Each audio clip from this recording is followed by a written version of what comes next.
welcome to another episode of the Black Guy Who Tells Podcast. I'm your host, Rod, joined as always by my co-host, Karen. and we're live on a Saturday morning, ready to do some feedback. You know what this is. This is the episode where you tell us what you had to say about what we had to say, and then we respond back to what you had to say about what we had to say, and it's like a real meta situation over here. The official weapon of the show is phone chair, and the unofficial sport bullet ball, and bullet ball extreme. And I guess we can kind of get right into everything. You know what it is. We should start with the people that gave us money. You can go to the blackguywhotips.com, look on the right hand side, and there's like options to support the show. You can do it once, you can do it recurring, you can do it in any amount. We give you a shout out. That's how it works.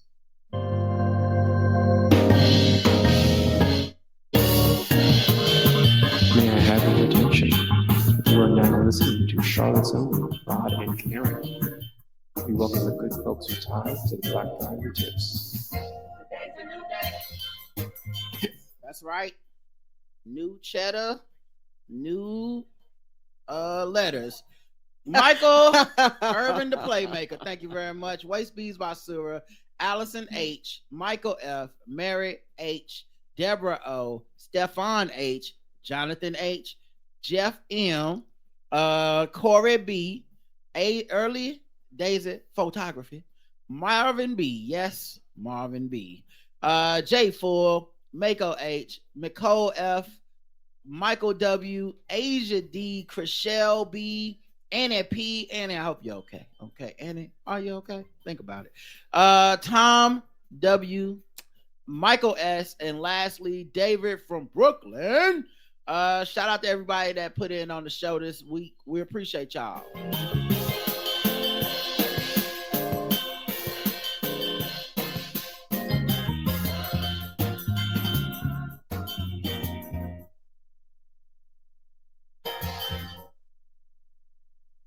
And speaking of putting in on the show, people left 5-star reviews.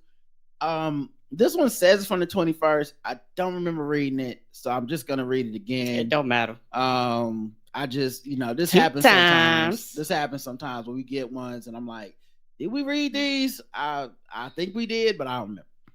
Rod and Karen are hot. I'll keep it simple and say the Black Guy is the best in DJ Khaled's voice.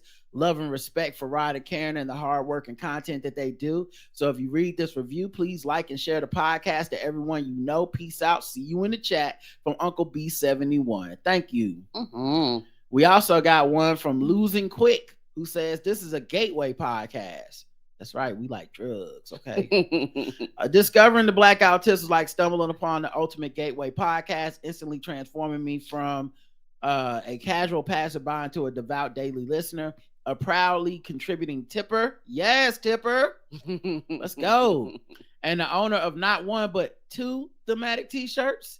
It was as if Rod and Karen, the genius minds behind the mic, knew exactly how to mix the perfect blend of humor, insightful social commentary, and pop culture references that would have me hooked.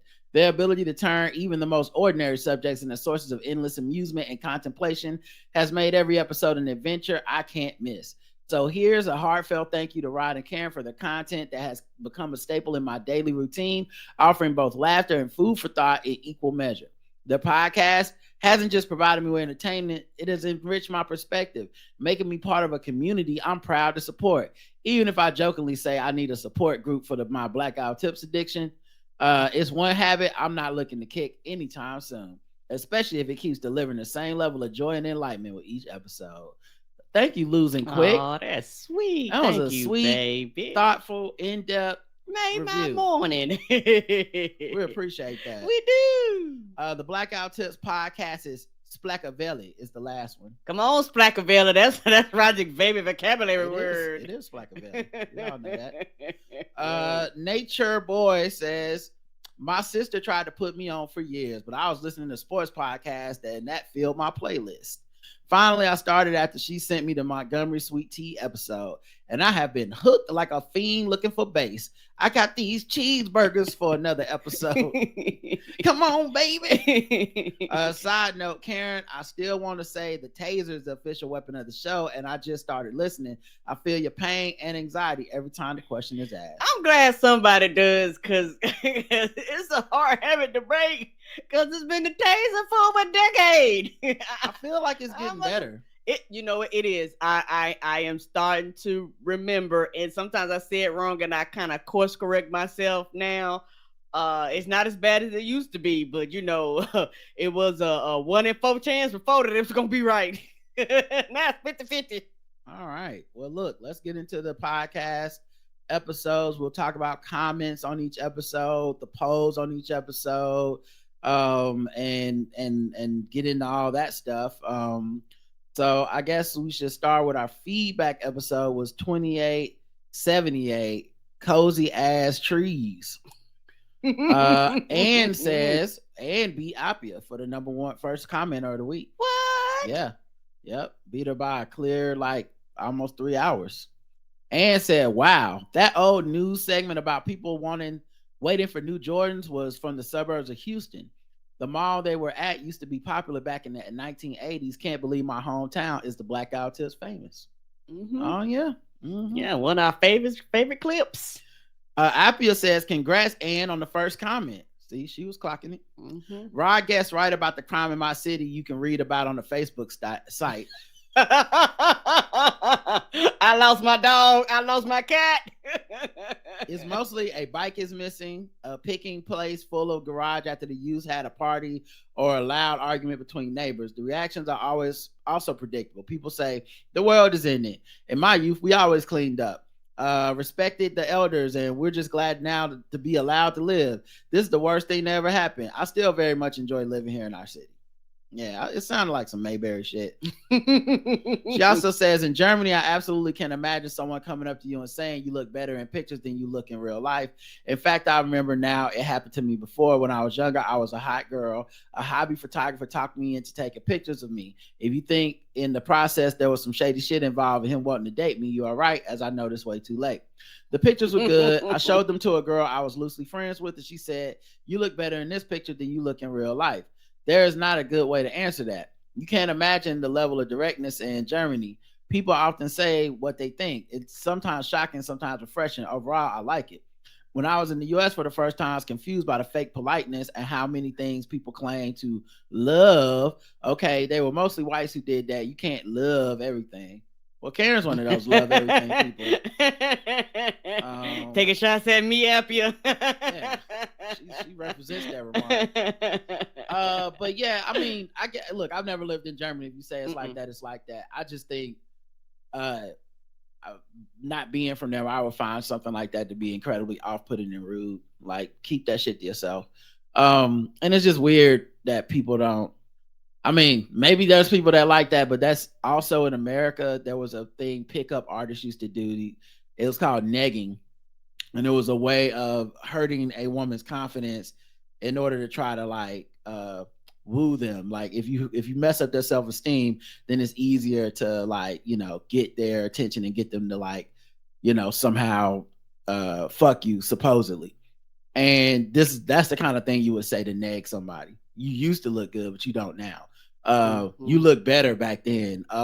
You look better in this picture than you are in real life. Just to let you know, hey, I'm negative. I'm making you feel negative about yourself. Now give me your number. Kind of thing. Yes, and that tactic is, I don't know how widespread it's used, but I can still see people using some variation of that tactic sometimes. And a lot of times they get mad at some of the younger generation because they'll be like, I don't care, fuck you, and they be like, how dare you, tell me my nagging ain't working.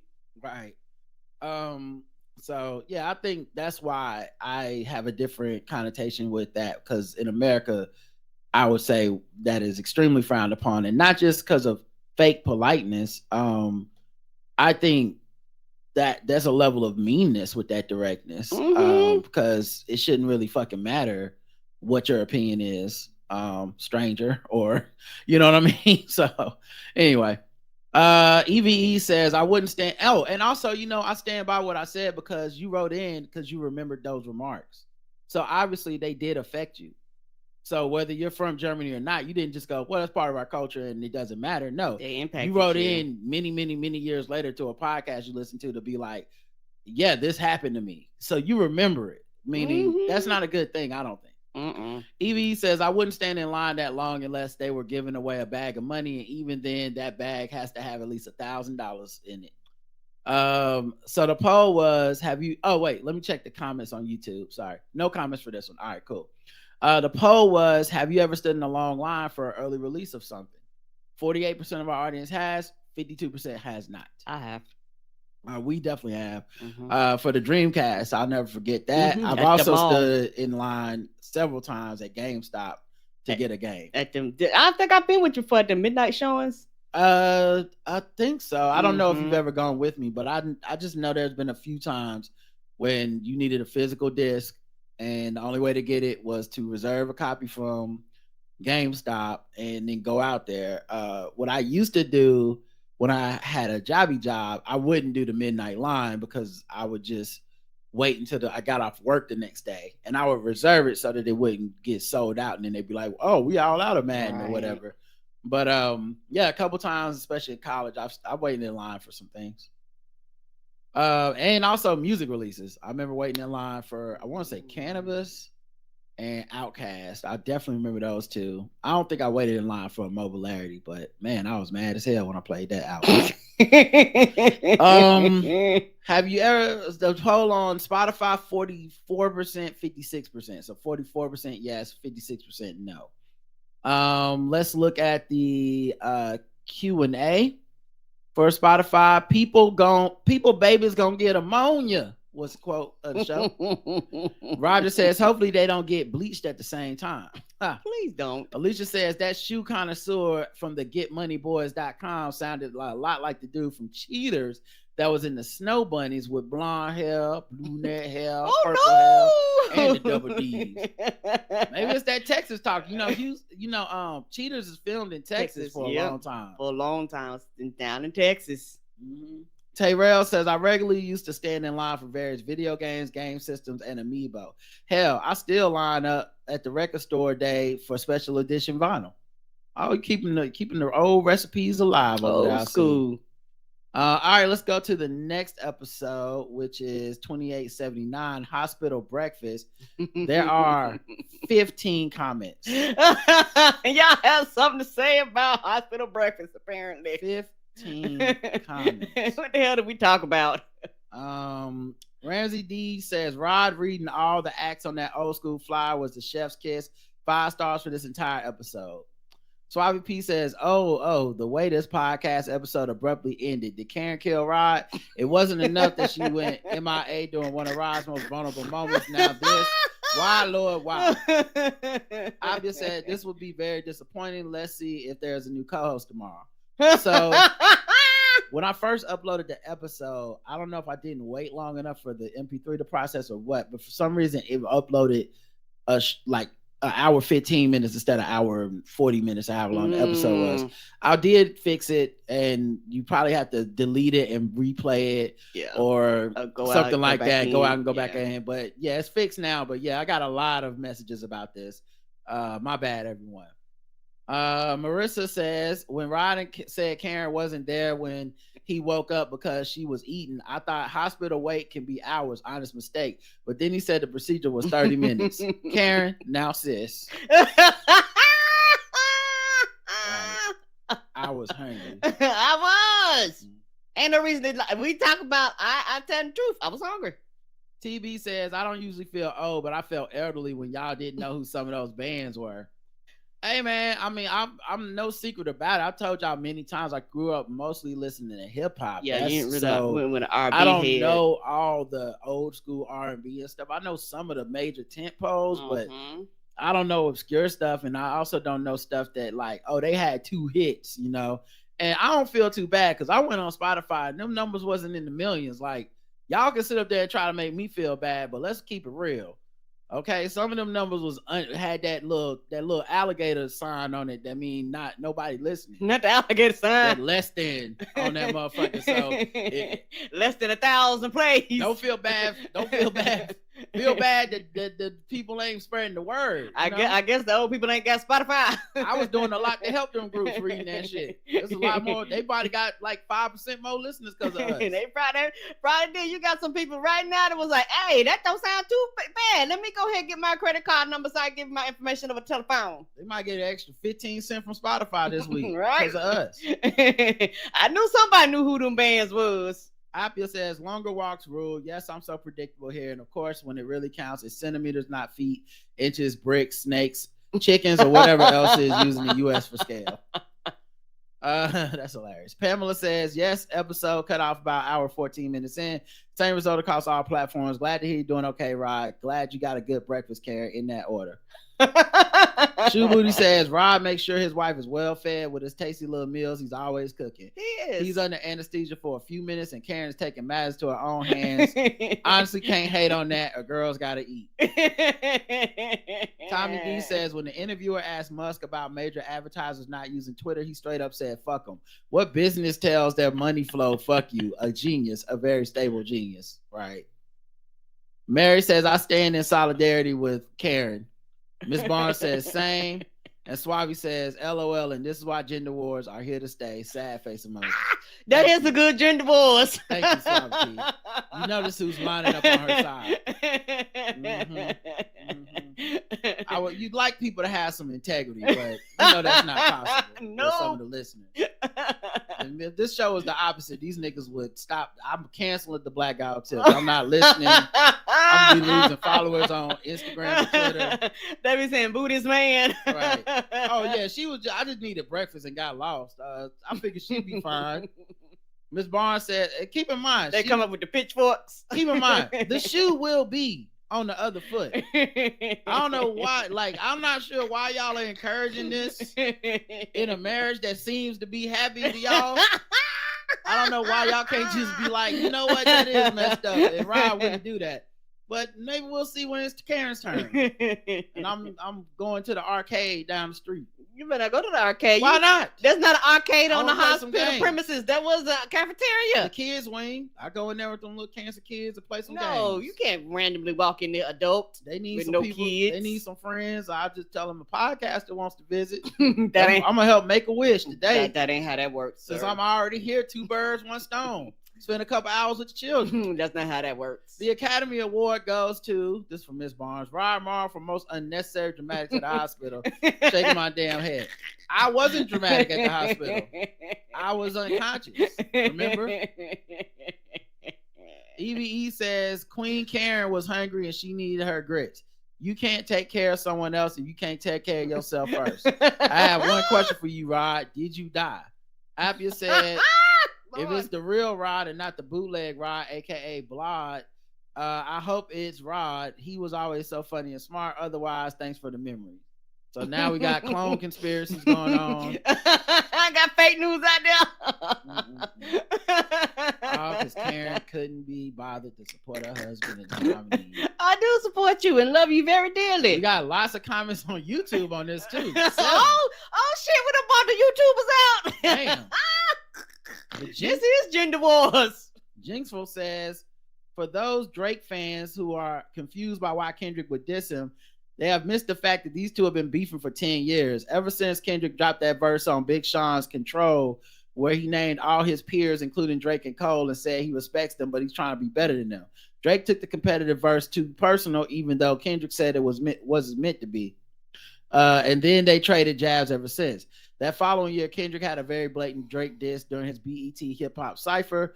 Drake went at Kendrick on Game Song 100. Last year, Kendrick and Baby Keem dropped a song parodying one of Drake's singles. There's been quite a few jabs over the last few years, but Dot said he really wants the war now. Also, I saw someone say this, and I thought it was hilarious.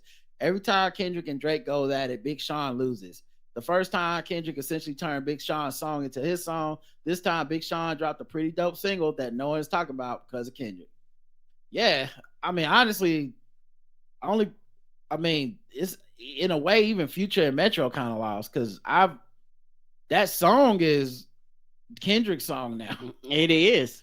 You know, shit. This like when they dropped the Mask Off remix. I don't listen to the regular version of Mask Off because he ain't got Kendrick on it. Right. Like he's a beast, man.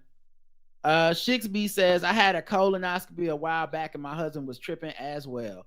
I went to go check in and the people kept asking me where he was. This joker thought he was going to just sit in the car, maybe go out for some shopping later or something. I called him, no show. Went outside to get him. He was resting his eyes. He finally came in and I was over it, right? It's embarrassing, ain't it? Because them people looking at you like, wow, I thought you had people that loved you, but I guess I thought somebody cared, you lost puppy. I guess not.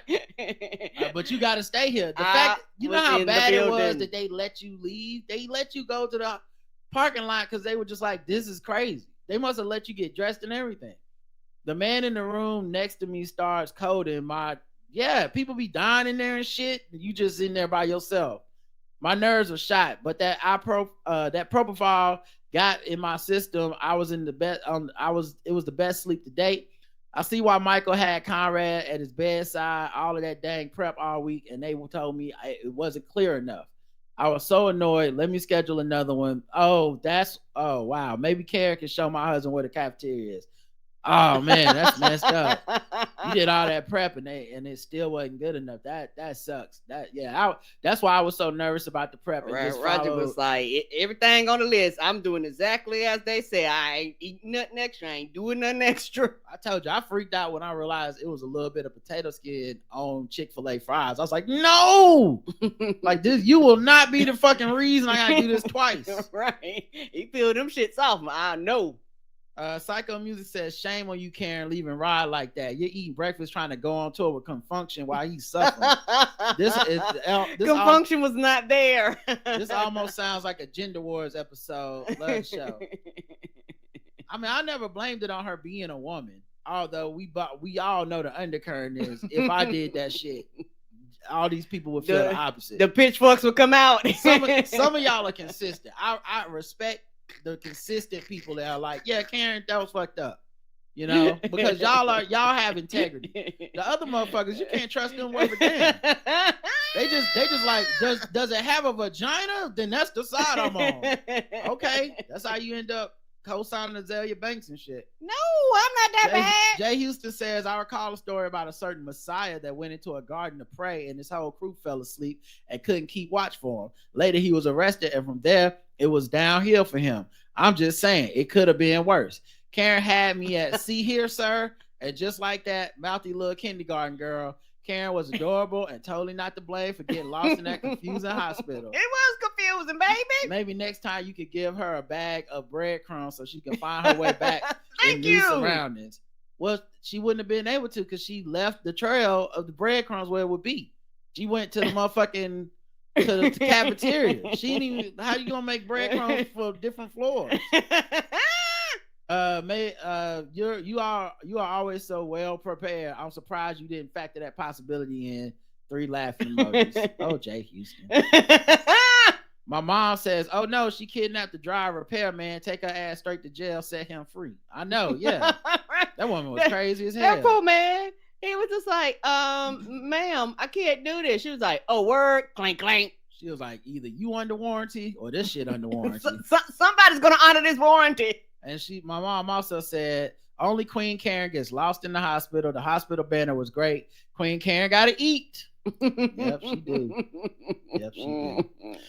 The poll was Karen eating breakfast in the hospital. Yay. If he dies, he dies. Oh no, what kind of poll is this? Nay, you can wait 30 minutes. It's a very close poll. Very close results. And it's different on each site. So on our website, 55% say, yay, if he dies, he dies. Fuck it, go get your breakfast. They supporting you, Karen. I don't know why you said, oh no. If you did nothing wrong. You to die. If you did nothing wrong. I don't want this poll is biased. I don't want you to die. If you did nothing wrong, then I don't want you to die. This poll, no, I don't like say you want me. It didn't say you want me to die. It didn't say you yes, want me to it die. does. No, it does. It says if he dies, he dies. That's what that means. No, that means I gotta get breakfast if it's an emergency and they need to contact me for that 30 minutes and it's some life-saving shit that's happening. Too bad. I was hungry. If he dies, he dies. It doesn't mean I want to kill him. Yeah, that's what you're saying. That's what I hear. Well, that's not the action said that's what you did. And then 45% say nay, you can wait 30 minutes. Meanwhile, on Spotify, it's the exact opposite, where 46% say yay, if he dies, he dies. And 54% of y'all are reasonable, maybe because y'all have money, y'all can afford to have operations and surgery, y'all been around the hospital, I don't know. Got good insurance. 54% of y'all say, nah, you can wait 30 minutes because y'all are the responsible adults that would do that. The Q&A was just Prince outlived Mike Jack, which is a line from the Kendrick verse. Raphael says, opens envelope. The Banter of the Year award goes to Leave Him to Die in the Hospital. Congratulations. Applause, music, and grits. And a free VIP ticket to the concert for Old Souls. Oh, shit. I'm going to have 4 breakfasts, 5 lunch, and 3 dinners covered with the all-white party. Typhlosion says, second as always, though, fentanyl is one hell of a drug. So you're saying even though Prince outlived Michael Jackson, he's second? Oh, I'm not weighing in on that. Lee says, I hate hospitals, but not for the normal reasons. It's because I too get lost every single time. I get you, Karen. Miss Barnes says, Prince outlived Mike, but both of them were spared this 2024 mess. Lisa says, Karen, I feel for you. Visited my grandma in the nursing home, tried to take the stairs out instead of the elevator, got hopelessly lost, ended up setting off fire alarms when I re-entered the floor. Oh, no. Alicia says, I had to get a colonoscopy and a G-scope done when I was 23, and the prep was rough. I couldn't eat any solids for 24 hours before I had to drink 1 gallon of solution that really cleans you out. Yeah, I mean, I think that's what they still doing that, and yeah, it is rough, but like I said, it's more inconvenient, I think, than like truly physically taxing for me. It was just more like, all right, just don't mess it up, follow the rules and all that stuff. And but I did it and I feel better for doing it. All right, let's get into a break real quick so we know to put some commercials in here. And Psycho Music did send us some new beats, so I'm gonna play one of his new beats. This is called Banger.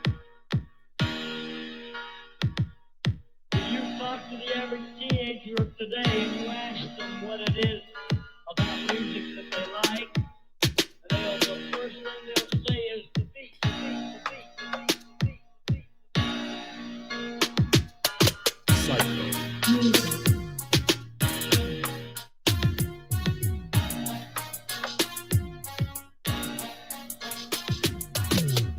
All right. Episode 2880. 7 comments called Diddy on the Run. Let's get to these. Appia says, good. Rod seems to be alive, but I'm at the beginning of the episode, so maybe it's not really him, a bootleg Rod. I will listen carefully. DJ says, CCC, the CIA has cloned Rod and somehow Karen is in on it. Y'all stay woke. Conspiracy. Appia said, that's possible. Let's stay on alert. Then she said, edit. So sounds legit so far. 99% is real Rod. Shoe Booty says Diddy is not coming back to the States. Worse is about to come out. Wait and see. More horrors be exposed. The way he had been scouting a young teen Justin Bieber looks far more nefarious. Well, he is. This is what's crazy about doing the show live and all the rumors and stuff that were floating. His plane was out of the country. He's in the country. He was just spotted taking his daughter somewhere like yesterday or whatever. So I don't even know. And this is the thing. The talk around it has all been like Puff Daddy going to jail, but I'm not even sure he's the one that is truly being charged with anything. I know they got a dude that was with him that people suspect is like his drug holder or whatever. The lawsuits and some of the things list famous people and other people, but he hasn't turned himself in. They don't seem to be like searching for him. He doesn't seem to be hiding. I don't know. There hasn't really been a trial. I don't know what's happening with that. It could just be the internet kind of assuming stuff that isn't happening or hasn't happened yet. But we'll see. And it's also one of those things where we're possibly seeing a live investigation. Like we don't know what they do or don't have. We actually not trying funny. We don't have real journalists actually vetting things and not going off of hearsay. Like real journalists going, these are the facts. These are the things that we know. We don't have that. Everything is rumors. Everything is just floating around, and everybody's kind of picking and choosing what they want to believe and what they don't want to believe. But at this time, I'll just say, like, nothing is quote unquote based in facts, like studies, like these are ABC. This is what we found. This is the evidence. None of that stuff has really came public yet. So right now, everything is just swirling around speculations. Yeah, and also like if Megan the reporter don't, Megan the court reporter, the lawyer, don't talk about it, then I'm not gonna really believe it. You know, she had everything with Tory Lanez and them. She be knowing stuff, so I'll just wait for her. Nick Jew says, "Hey, my babies." Oh, hold on. You hit us with the Monique. Hey, my sweet babies. my sweet darlings. She says, maybe it's because I'm from the Bay, but Con Function are a legendary group in the Chateau Jew. Also, I wonder if she got the vinyl. She might with that vinyl. Also, I think a lot of groups have removed their music from Spotify, so YouTube or Google provides a better search. I might just be old because that Lounge Up sounds lit. I thought it sounded kind of lit too. I'm not picking on it like what a whack ass thing. Mm-hmm. I was more laughing at like this is such an old, it's like an old school thing. It's such a like old and black thing the way it was happening. Not really through the internet. Yeah. Someone literally walking up to people, handing them flyers. The only internet thing about it was just it had that QR code on it. Other than that, you're taking the bus. I bet you everybody got flip phones, child. You don't have to worry about none of that shit being online. The amount of Bluetooth and cat daddies. Come on, the Bluetooth, big ass Bluetooth, blinking in the ears. I mean, it sounded lit. Listen, maybe come down, Nick Jew. Let's take the bus tour together. Come on, Nick Jew. It's gonna be some cat daddies offering them sandwiches. Yes. What was it? Pork chop sandwich. You know somebody gonna offer you some fish fried hard with some white bread. We might not have to pay for nothing. We take Nick Jew. Right? We might get a free trip out of it. Okay. I'm ready for this trip, Nick. The cat daddy demographic might take care of all of us. Come on through, Nicole. I'm excited about this trip. Me, you, and Charmaine, we're gonna have a good time. You better bring out the whistling chain. Yes. Rod, did you get sick at all with your colonoscopy prep? I threw up as much as I pooped. No, I didn't. I read a lot about that possibility and stuff because I was Googling. And I don't know how you did it, but what I did was I mixed ginger ale with it instead of water, so that you could taste it, but it just kind of tasted like ginger ale with just like I don't know, like thick ginger ale. And I like them thick. No, I like my ginger ale. I like my ladies. Okay, thick with 2 C's. But nah, it was it tasted just like thick ginger ale, and also I just drank it down kind of as fast as I could, and then I would say maybe 45 minutes in 30-45 minutes I felt like a little rumbly in the tumbly, little bubbles or whatever, and that was just like the sign to be like, okay, it's about it's about that time. And I followed all the like get you some loose fitting pants, get you some make sure you're by your toilet. I actually cleaned the toilet like real clean before I started. I don't know why. I just like I wanted to be antiseptic up in this bitch. And make sure extra clean. We spend a lot of time here, and the more I think about it, I do understand for some people is the prep time is so inconvenient for some people that they're like, I don't even want to deal with just that part of it, no matter just the test itself. But it is so worth it. Yeah. And of course there's other tests you can do. There's the one where you do the fecal matter, but you have to do it like every 3 years or something. If you get a positive, even if it's a false positive, you have to go get the colonoscopy anyway. Right. So you might as well go ahead and do it. But yeah, I just it's one of those things. Future Rod will be glad he did. And I've been trying to think about my life a little bit more like that. as of late. Just like Future Rod will be glad he went for that walk. Future Rod will be glad he's lifting weights instead of just sitting around the crib or whatever. And Future Rod is glad he did the stuff. And now I know, honestly, now that I've done it, it's not as scary. I know what I'm doing.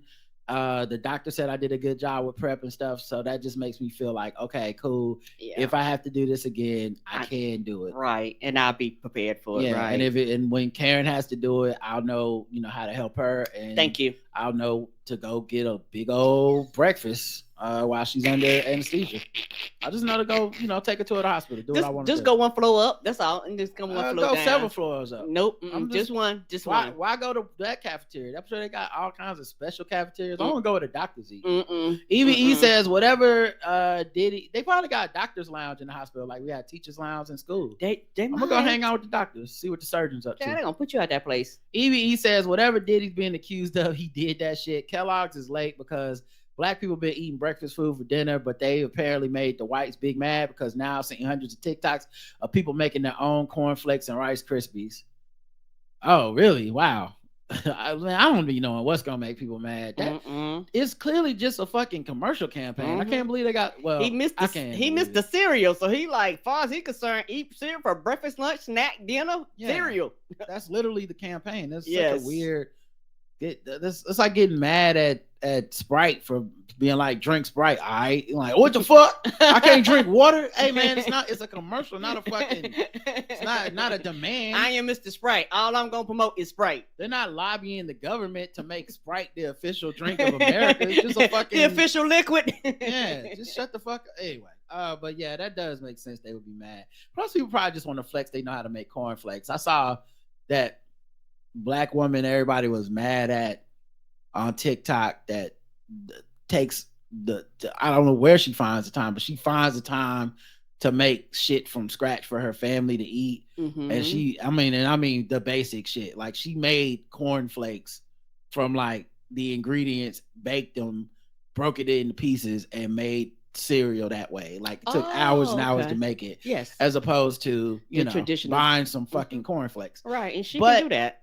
People were getting mad saying she's trying to get people to join the cult and stuff. But I guess what I'm trying to say is people just be mad. So when you said people got mad at him for this, I'm like, I guess I can see that because people just be mad. It don't necessarily have to make sense. Right. And not trying to funny thing, sometimes for somebody like me, sometimes that stuff is relaxing. I would never do it, but I've seen videos like that where people just random ass shit and they just make that shit from scratch. And it's just cool to watch them do the process. I ain't got to do it and I'm not going to do it. But, it's cool to watch people do that. Then we got the YouTube comments for Diddy on the Run. Ella says, hey y'all, love you both. Thanks to the new free Wi-Fi, my new job, I'm able to catch up on all your episodes, and I can also watch live episodes on YouTube while working. Woohoo! And Karen is exactly how I hear her on Spotify, like a live action Boondocks character. Yay! Which one though?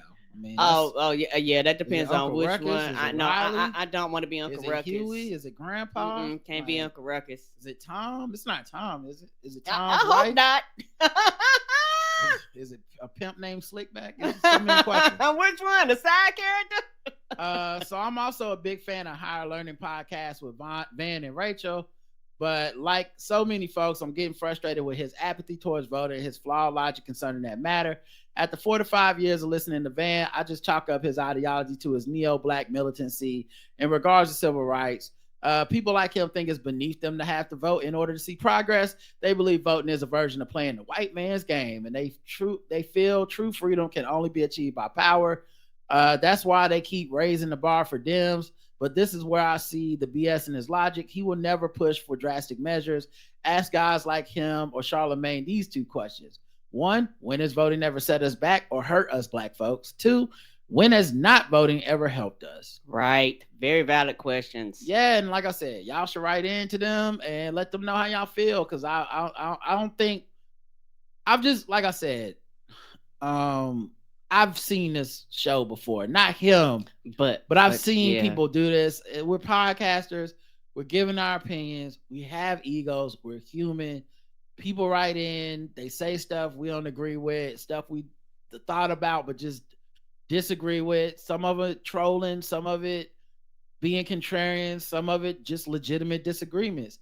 And at a certain point, some folks like they double down. You know, the ego is a monster, man. You just it's like, yo, you know, I feel how I feel, and that's more important than whatever y'all have to say to me.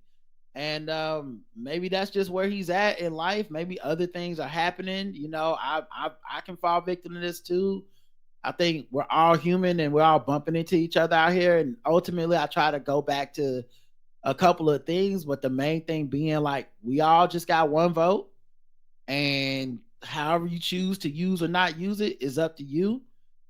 You can advocate for whatever, but most of the people that are influenced by that were already leaning that way anyway. So I just feel like, and the second thing I'll say is disagreeing ain't the end of the world on that kind of shit. Like I disagree with him. I don't think he's a bad person. I disagree with just that approach to voting, but that's how he feel. And you know, I think I've listened to him talk about living in California before and stuff. So maybe he feels safer than a person like me, where I live in a purple state and feel like if we lose, this could be the last free election, if you even want to call this a free election. Right. The last free election that North Carolina ever experiences in my lifetime. Ooh. And I don't want to, I would never listen to someone like that, because that to me is the exact it's how you become Alabama, where you have black people that literally just have zero power and have given up completely on voting within the system, because they let, and not them, the black people let, but the masses let a certain type of white person get in, and now they'll make apathy real by being like, your vote really don't count now. And so then it's self-fulfilling prophecy. You go, what does voting matter anyway? Yeah, because your vote in this state, it don't matter. Yeah, and then it goes back to some of the things I said before. People in other states and other parts of the country, instead of them understanding the structure and white supremacy and all this shit, a lot of them, they want to simplify the shit and they'll blame the victims. Like, why y'all niggas stay down there? Why don't y'all just get up and move? Why y'all let this happen? It was like, well, this shit didn't happen overnight and it can't be corrected overnight. And we can't just say, fuck them niggas down there. Like it don't matter. And like a disease like racism doesn't spread across the country. And eventually the same shit down here will happen across the country, because all you have to do is give them a goddamn spark. And all these places where they quote unquote think they're safe, it's white people out there that feel the fucking exact same way, and they'll start coming out the woodworks, and then y'all gonna be shocked and surprised. I can't believe our white people like them white people down there. Yes, they are. They're all across the country because of whiteness and white supremacy. So if you don't correct it at here, you know, and then it gets so big that it can't be corrected at all.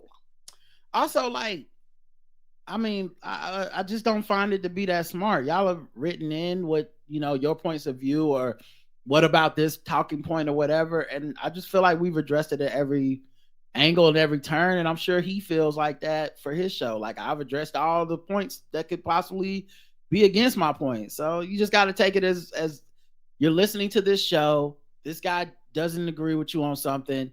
Skip past that part. You know, I wouldn't let it bother me that much. I listen to people I disagree with all the time. Mm-hmm. It sucks sometimes when it's somebody really holding high esteem and they're just like completely unwilling to see your point of view. But honestly, if you play the long game, a lot of times people come around. You know, I remember there was a podcast I was listening to, and I wrote in to the host something that I think at the time they found ridiculous. I was like, matter of fact, I'll say who this was, because I don't think it's a problem. But I was listening to Keith and the Girl back in the day, and Keith's an atheist, and is like, you know, kind of fuck the Catholic Church and been that way for a long time. Mm-hmm. And this was years ago. It's maybe even over 10 years ago. I've been listening to him that long. And he talked about going home to see his family in Somerset, Pennsylvania.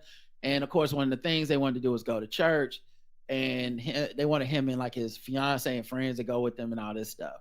And I just remember writing in like a comment on the forums, and it wasn't like scathing or mean, but it was like, hey, have you ever considered not even going to church because you feel like this shit is such garbage, and you talked on your show about feeling like some level of like, yeah, I guess you just have to, but it's like like I feel complicit in saying I despise the Catholic Church, but for my family, I guess just not to have no problems. And at the time, I remember they read it on the air and they kind of scoffed at the idea. Like, no, you go to church, it's your fucking family. You're there for the weekend, blah, blah. But years later, he was like, no, I don't. Like, I don't have to go to church. I come home. Y'all can go to church. Right. I'm staying here. Right. And I'm not saying this because of like, oh, because I planted the seed. No, but I mean, the thing I would say is I never gave up on the show or anything. He was adamant at the time about, nah, I'm gonna go. Yeah. And years later, he's like, no, I don't have to do that shit. And I'm like, cool. People change. People see different points of view. I could have changed. I could have been like, oh, I see why you did go. So, and I wasn't, like I said, I didn't. Now it helps I didn't write in to be like, I mean, Keith, what the fuck's wrong with you? You know, like I wrote in respectfully, but yeah. So I actually think, you know, I think Van can be in that point right now, and maybe he'll change his mind at some point, or maybe years later he'll have a different opinion, or you know, whatever. Because you know, also another thing that kind of fucked a lot of people up, and they have Trumpnesia right now. But a lot of motherfuckers after Trump won changed their tune immediately. Mark Lamont Hill changed his tune.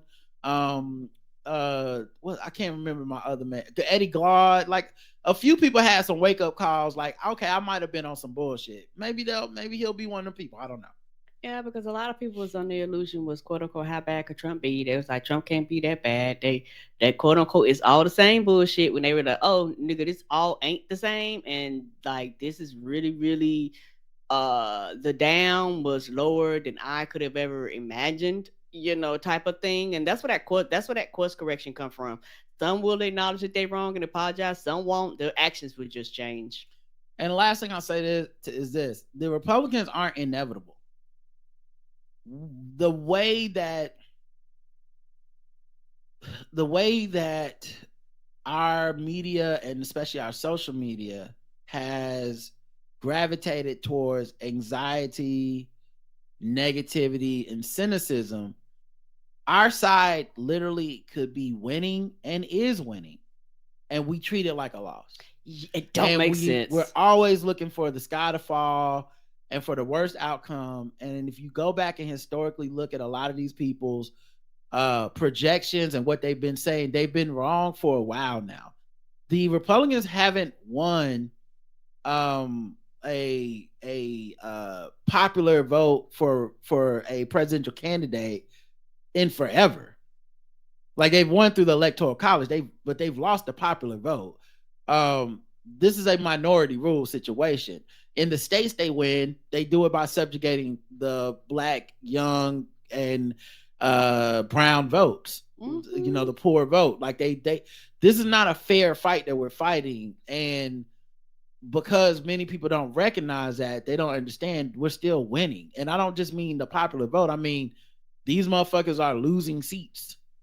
They're actually, like, Trump and them have lost power every year. Even when he's been out of office, they've basically lost more and more power. The time they were projected to have landslides because our side is the sky is falling, they barely fucking made it float. They can't keep a Speaker of the House without the Democrats' help at this point, because that's how fucking nihilistic and craven they are. So I don't see this as oh my God, Donald Trump, it's gonna be a bloodbath. That's just the negativity of social media making people feel that way. And I don't have to respect it. Those people have been wrong for quite some time now. And I don't know how long they get to be wrong before we go, I'm not going to listen to the dude from 538. He hasn't been right since Trump. It's time for us to move on. You know, we don't take the good news in at all. It was like Texas just had a seat get flipped by fucking like 17% change. Like the people are pissed about Roe v. Wade. Just won the Alabama seat. Yeah, it's Alabama. Yeah, not Texas. Okay. This people are pissed right now, and it's not. And it's only if you want to ignore the writing on the wall that you become. If you're just a navel gazing, social media person, then you'll be like, well, so and so wrote something in the New York Times. Yeah, well, the New York Times don't vote. Look at the voters. Right. Look at the turnout. Look at what happened in South Carolina. All this black men going to abandon the party. We have zero evidence of that other than some talking heads telling you that. Right, and fucking writing articles. Yeah, it's not like we don't have this evidence that we are just getting our asses kicked. So I'm not going to submit to that shit. If we do, then I'll just let me be surprised then. Let me be surprised in November. But I have no reason to think this motherfucking felon ass, on bail ass thug is just running America right now because he's running the Republican Party. Just because they some bitches don't mean the rest of us got to lay down. I ain't laying down. Yeah, I'm not going out without a fight. And it's also one of the things you brought up a good point when you were saying how a lot of people on the left don't take good news.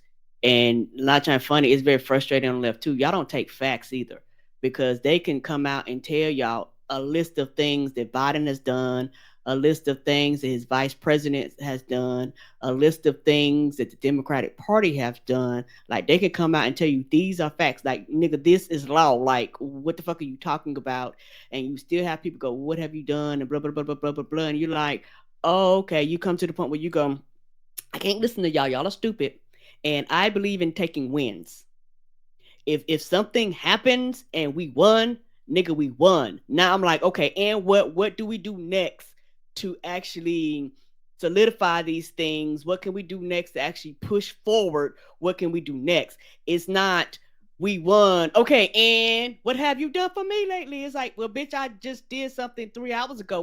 What you mean lately? Lately is like yesterday, but it's like, you don't want to do anything. You don't want to put 5 on it, because a lot of these people complain that they don't support their local candidates. They don't support national candidates. They don't put it on fundraising. They just fucking sit online and got them complain all of the time and tell other people not to participate in the system.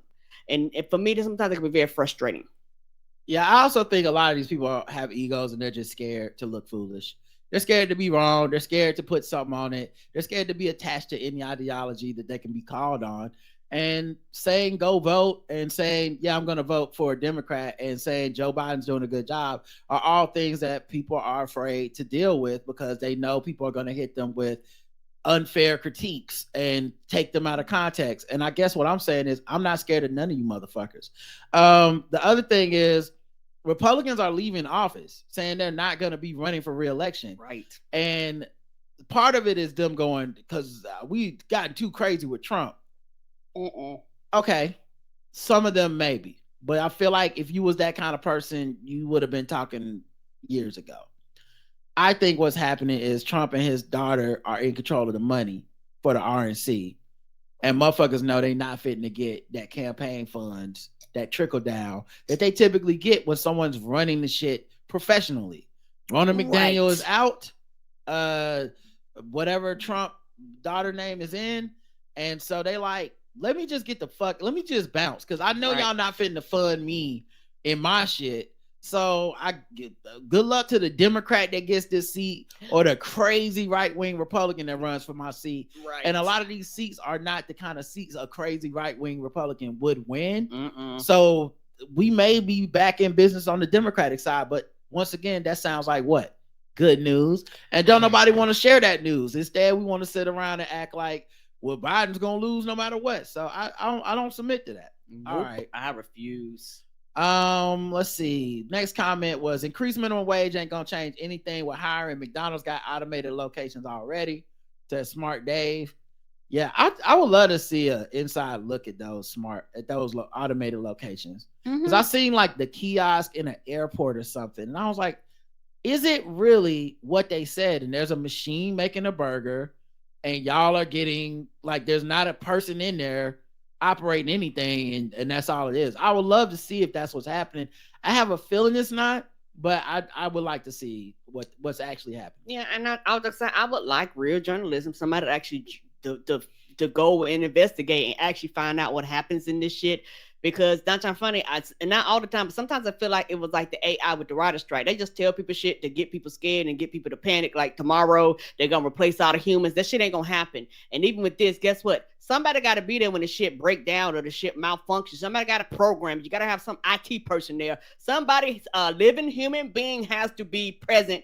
The technology has not gotten to the point that it can 100% function from start to finish without somebody overlooking. Even if it's somebody that just looked at numbers to tell them what the machine is doing. A human being has to be part of the process. Mm-hmm. Let's see. Jay Houston says, yakety yak, don't back. See cell phones use on speakerphone in public is annoying to everyone. Team yak all day. Oh yeah, that yak fucked that woman up. Sarah Spoonful says, the scream I scrum when Rod winked at the camera after saying soft shoe interviews. Yeah, that's why so many days it pays to see the YouTube. Let's see, the Q&A. Oh, the poll. Should Drake respond back to Kendrick with a rap? No. 48% yes, 52% no. Karen, why do you say no? Maybe it's me. It's one of them things where if it's gonna be anything like that speech you gave on stage, you can keep that. Like that's not a rap. That's not a rap, no. Right. I said the poll is, should he respond back with a rap? Well, yeah, I guess you can. Yes, I guess you can. And then if Kendrick decides to respond back, we'll see where it goes from there. But I just think, what you gonna say? Like, what can you say that's gonna make me like, ooh, you got him? Not too much anything. Yeah, it's gonna be a track full of tears. I think it's interesting because Drake to me is kind of like LL Cool J. When it comes to battle rap, he is got a real good record.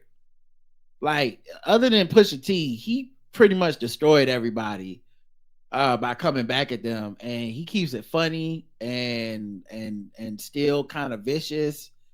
And I don't think he would necessarily win the court of public opinion coming back at Kendrick, just because I think what Kendrick did is kind of baiting him and Cole into saying something so he can say what he really want to say. Mm-hmm. But I like to see it. And I think a rap would have been better than what he put out. He just recently put out an Instagram post. Agreed. I don't respect that. If you're not gonna rap about it, don't say nothing about it, because you're wasting everyone's time. Yeah. All right, now that I 100% agree with that. Then yes, I'm like, do that versus the other shit you're doing. So there's two ways to take the poll results. When you say no, it could be no because Kendrick's not worth it, don't even respond. Or no, what I suspect a lot of people saying no because they're like, A, they don't like Drake, and B, they think Kendrick would destroy him. So he's better off just acting like it didn't happen. Meanwhile, on Spotify, 63% say he should respond back with a rap, 37% say no. I am in the yeses, by the way. I don't even see a point of responding to this if it's not a rap. Right, I agree. Then just fucking ignore it. Just ignore it, because you're at the top of the game anyway. Just keep making your money and go about your business. Yeah. No one cares. You're not gonna make me feel sad for you. It's a battle rap, nigga. And it's not even with some dudes. It's like gonna kill you or something. It's just Kendrick. Like, no, I don't feel sorry for you or think that they just like, no, say something back. Anyway, eat cereal for dinner. This had 12 comments. The girl 704 says, maybe it ain't like I never done it before. DJ Zenway says, definitely not magically delicious for dinner. And in my best Tony the Tiger voice, they ain't great. Raphael says, that yak been hiding from child support all this time. Why do you think it would want to be on your FaceTime? Yacked her up. Cereal for dinner is a yes on lazy nights. Yeah, Aaron said cereal for dinner. Yes. Aaron says, so if Karen don't like kale, spinach, leafy greens on her salad, what is the salad part? Is it like a salad without the leafy greens? LOL. Well, I mean, you have other kinds of lettuces, like your iceberg lettuces. You can kind of chop certain lettuces, stuff like that. Just a baby spinach. No, it's not just baby spinach. It's also kale. Yeah, dry. Yeah. You said it tastes like leaves. So, but there's ways to get a salad that doesn't have the full leaf type situation happening. It don't bother me. I think those salads can be delicious, but I don't know. Jinkies Deidre says every time cereal for dinner. Nelson says, I was extremely disappointed in the Breakfast Club having Candace Owens on as a guest. I've been consuming the Breakfast Club content less and less. So I gotten older, but this is just a coffin nail for me. Yeah, like, and see, this is another thing. We share listeners with all these podcasts. We so do. I've never really felt like being too harsh of a judge on people for listening. I don't say stuff like boycott them. Why are you even listening to that? Like, I get it. It's entertaining. It's the same reason people do a lot of shit that I think I wouldn't do. You know, it was interesting. I got into this and maybe we'll talk about this later on in the week, but the trailer for Good Times, the animated show on Netflix, came out. And of course, you know, Black Twitter jumped into like pile on mode, and it was just a lot of like, this should never see the light of day. Whose idea? Who asked for this? And I understand what they're saying and everything, but they've been wrong so many times about so much other shit that I'm willing to. My default is I'll check it out for myself. And right, I cannot take your word. I always say this, but I can always be mad later. I don't need to be mad at a 2-minute trailer, just because there's been too many times when people wanted everybody to jump on something, and I checked it out for myself and was like, oh no, this is good. There's also like a weird revisionist history as we get older and become more conservative adults and shit, that we don't want to see certain things anymore. That honestly, the first trailer for Boondocks right now, if we had never heard of it and it just came out today, people would not think that was a smart, savvy show. They would think that trailer was a bunch of homophobia, misogyny, racism, stereotypes about Black people, and a bunch of other shit. The point being, I think that it can happen both ways, basically, to stuff. So, we just pile on and get like in these weird group spaces of like, this is what we need to be feeling, and this is the way Black people should feel. Now, I don't know. Sometimes I understand we're not like that, you know? Yeah, and all this art should have the right to exist. Yeah, and so some of y'all won't watch, you know, that show, which is fine, Good Times, but you'll listen to Breakfast Club. You know, you'll watch something full of stereotypes in a reality TV show. You know, you'll laugh about certain comedians and you know, you'll watch Shannon Sharp, and people go on there and do a lot of homophobic. People in Hollywood are getting fucked in the ass, and that's why they're famous. You'll watch that and be entertained and laugh about it and shit. But this was too far. It's just everyone got their own lines, and I'm trying not to judge people because I have mine too. Yeah, I do too. James says, if you don't have time to make dinner after arriving home late from working overtime, I don't blame anyone for having cereal for dinner. Sakina says, I used to have it in a while though. Kisha says, who has it? Brown says, the hashtag HBCU way. I definitely ate cereal for dinner many times on the campus of Fayetteville State. Yes, sir. Cream69 says Cheerios. And Power Up says, sometimes I eat cereal for dinner. I have done this since I was in college. I'm 75 years old. This is not a new idea. Lots of people do this. That's why I thought it was a safe marketing campaign. Yes. I'm shocked that, I guess I shouldn't say shocked again, but it says something about us that people legitimately got mad at the cereal CEO. My name is Mr. Big Cereal. What are we talking about here? It's just a cute idea. It's nothing threatening or harmful about it, but whatever. People gotta be mad about something. Right. All right. Let's get into the last episode of the week, episode 2881. The anti-blackness of Candace Owens. I kind of went off on this one on Mandy, who wrote in with this, what I would call extremely revisionist history on Candace Owens. Says she's never been anti-black and like we're just making it up. And kind of showing and it was just really weird to be immediately on the heels of the episode before where it was like, don't fall for this Candace Owens rebrand, Black people. And then this person writes in sounding like they fell for the Candace Owens rebrand. And Mandy has a history of saying some stuff that I found to be inflammatory. We've disagreed in the past. I try to keep it like, hey, you got these opinions. I'm gonna try to be earnest, but there comes a certain time where you're like, wait, is this just like a put on? Is this just a joke to you? You're writing in to waste our time. You want to see us be mad about something? Because this is pretty infuriating stuff if you know anything me and Karen stand for. So yeah, I think that'll probably be the last time I read anything from Mandy on the show, just because it's like, what is this to you? Like, are we a fucking joke to you? Like, come on, man. Shoe Booty says Candace Owens is an Uncle Tom. She gonna be co-hosting the show with Stacey Dash. Next thing you know, well, there'll never be two of them in the same space. There can only be one. Yeah, we all know the Black Highlander rules of conservatives, right? I said it on the show a long time ago. It's one of my random thoughts. For all I'm for the black community. I'm only really saying these conservative things because that's what black people need. That's what we really think. We got to get off the government teat. We need to become. Why are they never in community? Not even just the black community. They're never in community with themselves. They don't never link up. All the money and influence and power they've been able to amass by being special little snowflake Negroes who never agree with the rest of us.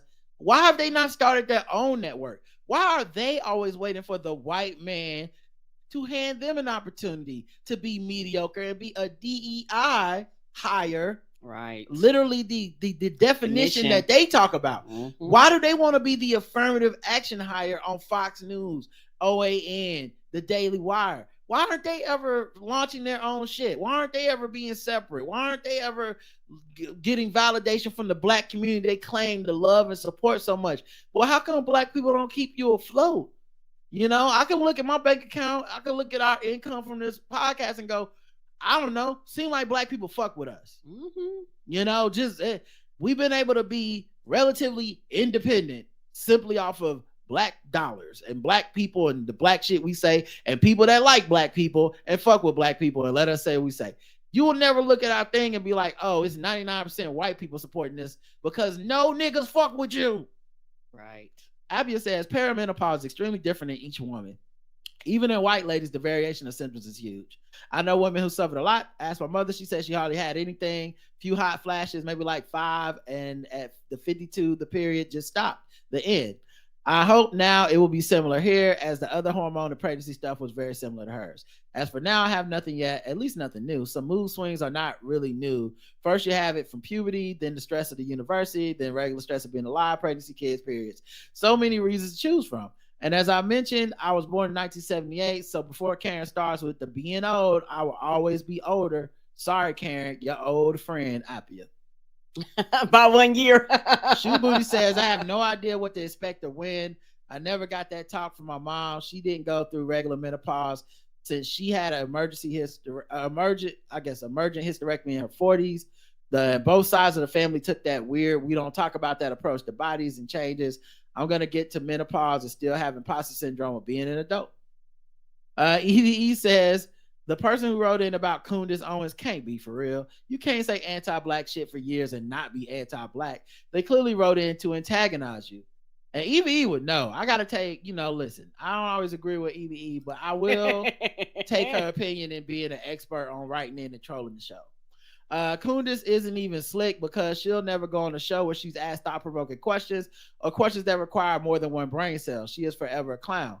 Stacey Dash tried to come back to the black side, but we said no thanks. No black people aren't a monolith, but most of us aren't stupid either.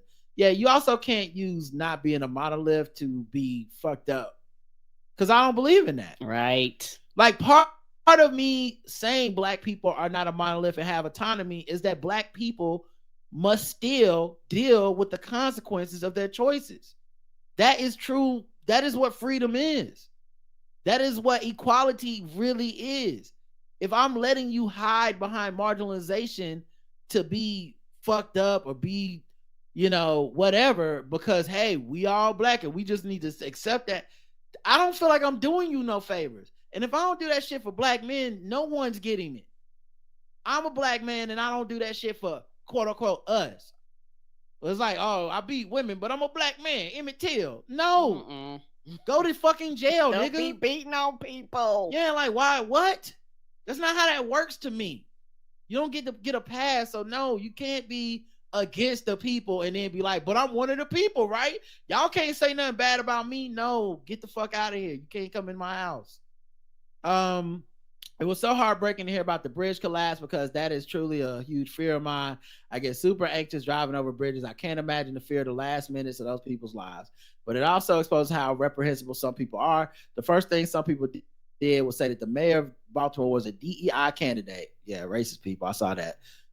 Which makes no sense. Right. What does he have to do with a boat that lost power in the middle of the water? That's not why it makes no sense, but that is part of why that is also that's not why I said it made no sense, but that is also a good point about it not making any sense. Okay. But it also makes no sense because mayors are elected. Yes, they are.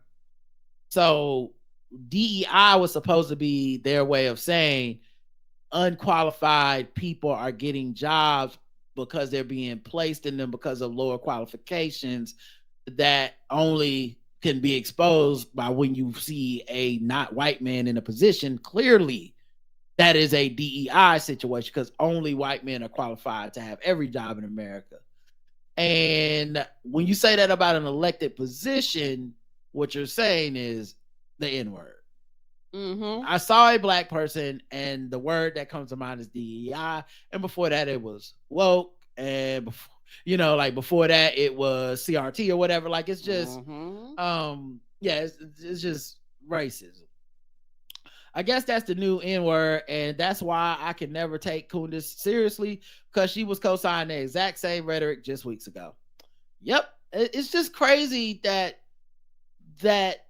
the Breakfast Club thing either worked on people or people were gonna try to trick us into thinking it worked and being like, I mean, she was on there. She didn't say nothing too crazy, right, Rod? Right?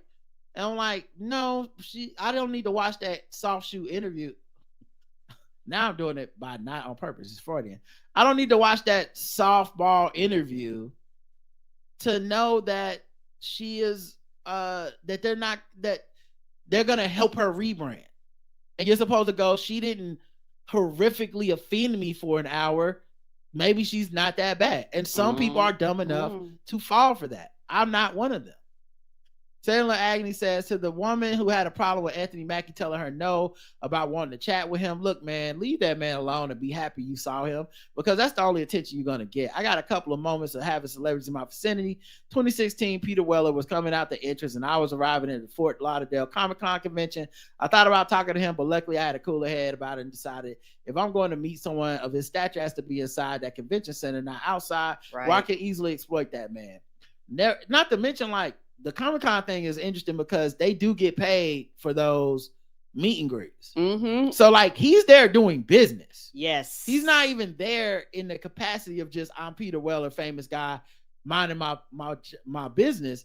He's literally doing like he has, if you wanted to be there and meet him, there was a time and place and amount of money you could pay where you would have got to do that. Their time is money and it's valuable. And no, they're not always on the clock because you like their movies, because you decided you're a fan. They have to clock in and be nice and cordial and meet you and meet and greet because you saw them eating in a food court. No, that's crazy. I never did get to see him after that, but that taught me something. That man's a human being just like Mackie. Also, Anthony was partying to himself with his window down, smoking a cigar. He's in a good vibe, enjoying himself. Brother got 4 kids and a shit ton of projects. He's trying to enjoy his moments outside the Hollywood scope. Just let that man be in peace and go to the damn convention. That's the most access you're going to get unless you're totally depraved or bereft of self-awareness. That's all I got. Peace. I'm with you. Yeah, no. What was it? The Hunters game we went to the other day. I saw Muggsy Bogues. I said, "Hey, baby, how you doing?" He said, "Hey." I kept walking, and he kept walking. You know, that's part of the process. Here's the thing: I've seen Muggsy Bogues many times. I played basketball with Muggsy Bogues. Cool guy. Even when we play basketball, I don't stop. Hey, let me ask you about the horn. Hey, can I get a selfie? Hey, Muggsy, can you sign this? I just. And maybe it's because of what we do for a living on a much smaller scale, but I just recognize like you're a person and you're trying to do some person shit. You're not trying to do some I'm a celebrity shit. You're not like you're coming to the YMCA to hoop. Right. You're not coming here to be Muggsy Bogues, Charlotte Hornets mascot. And I think there's a level of humanity that you have to accept about that. And it's one of the reasons I always say, as much as I love our fan base, I think we have some of the best fans on the earth. We do. Salt of the earth. Mm-hmm. I do recognize still, and I have to do this for my mental health. It's not even about y'all. I have to recognize, like, this is still an exchange of goods and services. Yes, it is. It is a product that y'all are consuming, and that y'all don't really know us. You have a amalgamation from the podcast of who you think we are, and I'm not saying it's inaccurate. I think it's probably very accurate, but it's still not the same as truly knowing us. And what is definitely not the same as is us knowing you. So you know a lot of stuff about us.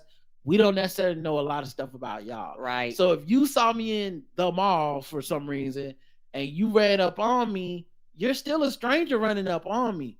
You could be a big fan. That's beautiful. I'm not going to be mean or rude to anyone, but like, I could be going through something. I could be in a place where I actually don't want to be ran up on at that moment.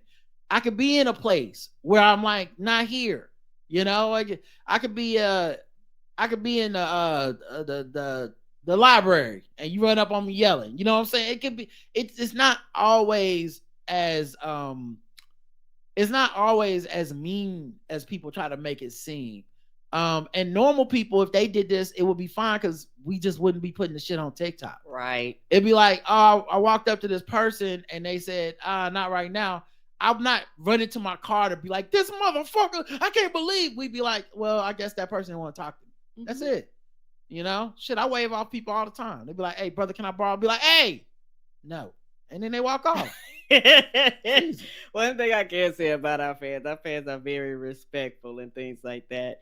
A lot of times, but I'm not saying that woman wasn't respectful. That's why it don't matter. Right, that's true. Like it does. Like this is not about. That's why I did that long preamble. Somebody said she wanted attention. Yeah, this was a little different. Yes. Yeah, I did that long preamble about how it don't really matter. We have great fans, and even with us having fans, I just understand the other side of this, which is you are now performing. This isn't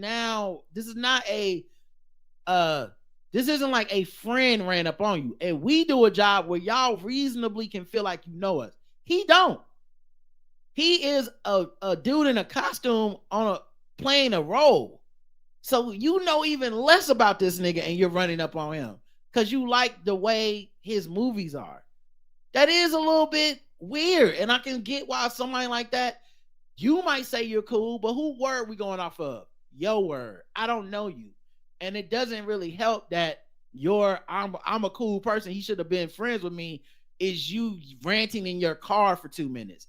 It made me go, nothing has ever made me feel more like he did the right thing than what you're doing right now. Yeah, and it like solidified his interaction. If she would have did the same video, not mad, but just been like, y'all ain't gonna believe it. I was at the gas station. I saw Anthony Mackie pull up in his truck, windows down. He was jamming to some music, smoking a cigar. He got out to pump gas. I'm pumping gas. I'm like, oh shit, this Anthony Mackie. I gotta go say something. I walk over to him like, yo, what's up, Anthony Mackie? He just said, no. Man, I just went back to my car like, yo, I guess that nigga don't want to talk. Ha ha ha. Totally different. I'd be like, yo, maybe you are a cool person and that is funny. But when it's like, and this man saw me and he didn't even, I'm like, that no. ownership. Sound crazy. Yes, you do. And somebody like him who has had a lot of interaction with a lot of different fans, a lot of times some of them people have PTSD, all types of shit from meeting all types of fans. Like you really don't know what kind of interaction that they've had. Also, have you seen what fans are now? It's very different. The stuff people are saying on social media to these people, the stuff that they talk to crazy. Yeah, like this, like fan is an identity for people now. Yes, it is. It's not what it used to be of just like, oh, I like these movies. I like these movies and I know everything about their lives and I get angry. You know, the vast majority of Star Wars fans are just angry fucking nerds. They don't even like anything. They hate the people that play the roles. They hate the people that make the movies. They hate the fucking shows. Right. They watch them all anyway. Like I can get why, as a general rule of thumb, it's like if I'm not in a space where it is designated meet and greet time, I'm not doing that. I get paid to do that. I'm not doing that for free. Also, like some of y'all are untrustworthy and y'all make up shit and say shit about people, and then we just supposed to go off of that. The only thing what's funny about this, and why I really don't see it for her in any level of defending, what I find to be extremely funny about this, her intent was for us to harass him. What else that was the end result? What else what else? How else were people supposed to respond to it? Right? It just flipped on her, and then people turned it on her and said, "No, you're wrong." But her intent making that video was for us to go, Anthony Mackie's a bad person, and we should shame him. And it just didn't work. So that's another reason I don't really believe her. I'm not really trying to bother you bullshit. Anyway, let's see. I think there's comments on YouTube. Shixby says she ain't never gonna live down that hospital situation. Jay Houston says Cam's facial expressions are priceless, and when Rod's delivery is spot on, it's easy to imagine them having conversations even if we were not listening. We do talk all the time when y'all not listening. We do. Christy says, hey, I couldn't listen to this episode of the podcast in my car, so I said, let me get to the YouTube channel. Yes, this is so much better because I can see y'all's cute faces. Oh, thank you. I'm cute. Thank you. Multiple people like that too, so yay. Shout out to y'all. And let's get to the Q&A and the poll. The poll was, did you opt back into political content on your Instagram? This is a thing that was going around saying, hey, Instagram is telling people you by default you're opting out of political content from people you don't follow. You can opt back in, go opt back in. It was pitched as a very nefarious thing. So did you opt back in? Karen, I just saw you said no. No, I did not. Yeah, don't care. I want to see my friends. I want to see when the strippers go live at the clubs. Instagram models. Like, that's what I'm here for. I don't care about the other bullshit. 0% on our website opted back in. 61% said no, and 38% don't have Instagram. On Spotify, 14% did opt back into the political content for people they don't follow. 62% did not, and 23% do not have Instagram. So the vast majority of people did not opt back in, and I'm among the vast majority. I'm fucking exhausted. I don't need more political stimulus, especially from people I don't follow already. Right. I'm not on there looking to be angry, mad, or passionate. I have those outlets already in my life. Write the podcast you're mad about, not us. You're mad at, not us. That was a Q&A. Mm-hmm. Dizzy Lizzie Girl says exactly. Zalora says you can be black and married to a black person and attend a black church and be a pillar of the black community and still be anti-black. Yes, you can. See Bill Cosby and Ben Carson. Yeah. And Candace Owens is none of those things. She's not doing any of the things you brought up. So she even less so. Ty Floja says, hey Sirius, play Gangsta Lean for the woman's ability to send feedback to the black outels 5 stars. I've been thinking about that, man. And honest to God, I don't know if she's a troll or a real person or not. It's hard with certain people because they mostly write in to disagree. Right. Which gives you that, really the 90th time, you still listening and you still just want to write in to say, but why have you considered this conservative talking point? And typically this is the way it goes. They kind of build up. Because I'm a very patient person, but it builds up, and eventually I'm like, all right, you went too far. What the fuck? Are you even a fucking human being at this point? Are you just trolling us? Is this like a joke to you? What do you get out of this exchange? Because it can't just be, I like writing up there and getting told I'm wrong every fucking other week. Right. But I try to be reasonable. I try to be clean slate and fair to people.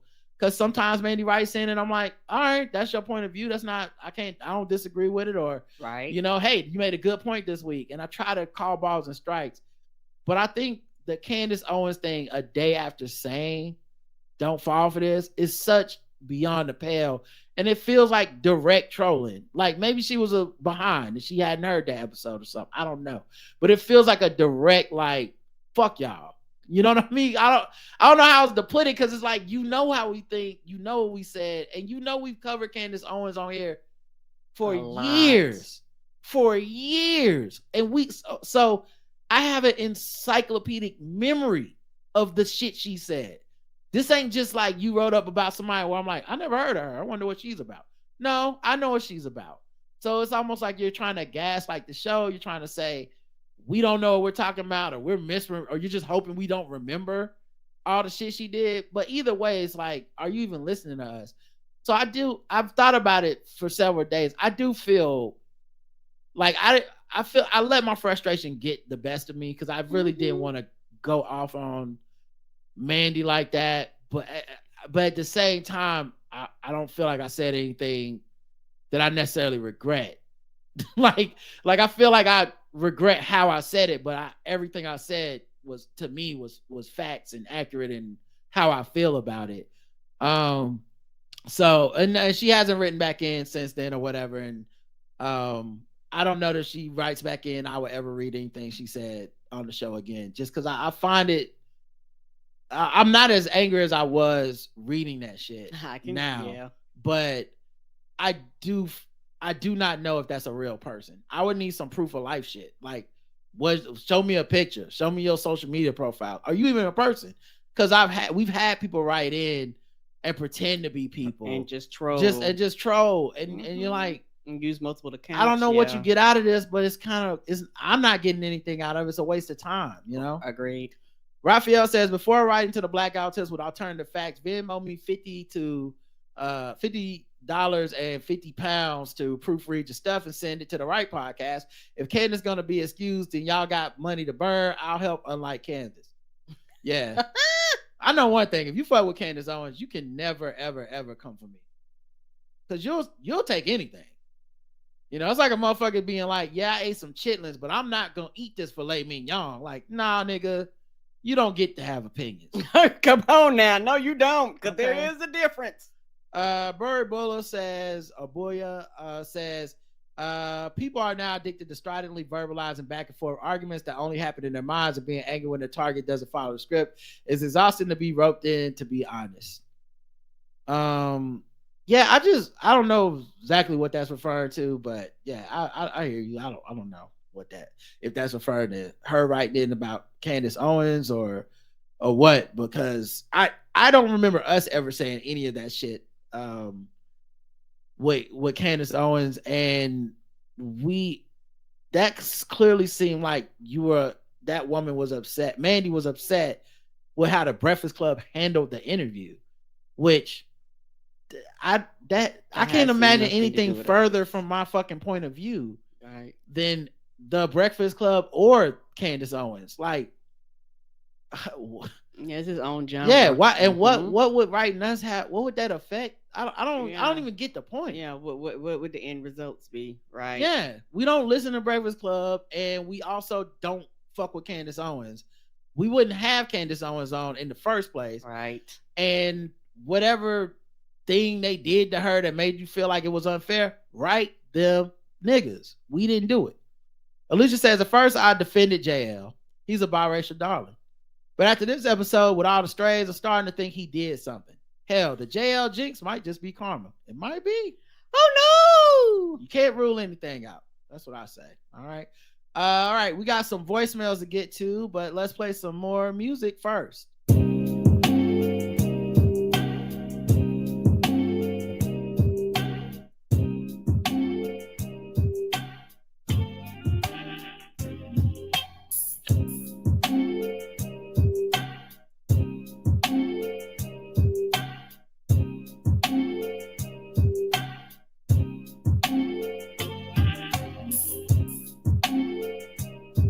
All right, voicemail time. 704-557-0186, the voicemail line. I can't even hear this person. This is very low. Or either they really low. Maybe it's a butt down. Yeah, sound like a butt down. Yeah, this is a butt down. Okay, well, they didn't mean to call us. All right, let's go to the next one. Thanks for shout out to the butts. Thanks for calling in, but first time, long time, fart. What's up, guys? It's me, Keenan Hoffman again. I've only called like twice.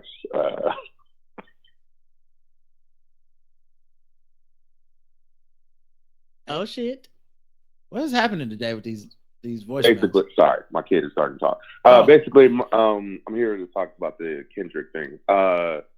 I think Future listens to your show because they added the artist to the track list like literally the day after you said that. Also, the line about Melly Mel. I know Melly Mel had that boxing match versus Willie D, but knowing Kendrick, like, do you think that could be about colorism? Maybe, you know, the white part of those guys. No one ever talks about how Drake and Cole are the best white rappers, you know. But I just wanted to see your thoughts on that. Okay, so I think the Kendrick Melly Mel thing is pretty cut and dry. I think it's him referencing Eminem and him referencing Eminem versus Melly Mel from last year. I think it's because Melly Mel is a staple of hip hop. He's an icon, and to me, that was a I love hip hop so much that I am willing to go at even a great like Melly Mel for the love of hip hop, because I love the battle is more important than the than just this than us getting along and all that shit. Like the optics of that don't matter to me, right? Because I believe the lyric was something like it's like this Melly Mel if I had to. Yeah, I crash out like fuck rap this Melly Mel if I had to. Remember so I and then someone brought up Melly Mel said something about Kendrick last year. Kendrick Lamar and Nas talk a lot of shit, says Melly Mel. Where's the greatness? So I think that's what it is. I think it was exactly a straight shot. I don't think it was any extra subtext to it. I think it was I'll in this battle mode, I'll say whatever the fuck I need to say. So that's why I took it. Kiana said, okay, she left 2 voicemails. Okay. Hey, Robin Karen, this is Kiana. I was just listening to you guys had a segment where you were talking about grief, and Rod was saying that he had just talked to Chris Lambert, and they were talking about, you know, we're now getting at that age where we're starting to lose things and lose people. I'm tearing up.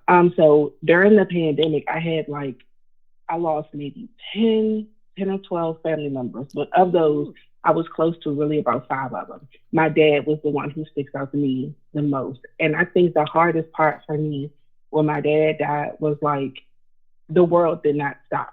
You know what I mean? Like, the rent was still due, the bill still had to be paid. You know, everything that had to happen. I still had to go grocery shopping. I still had to do laundry.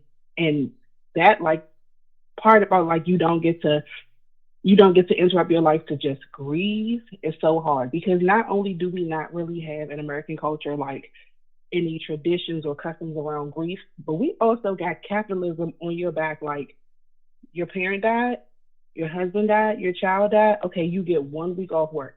If you got a good job, you might get 2 weeks off work.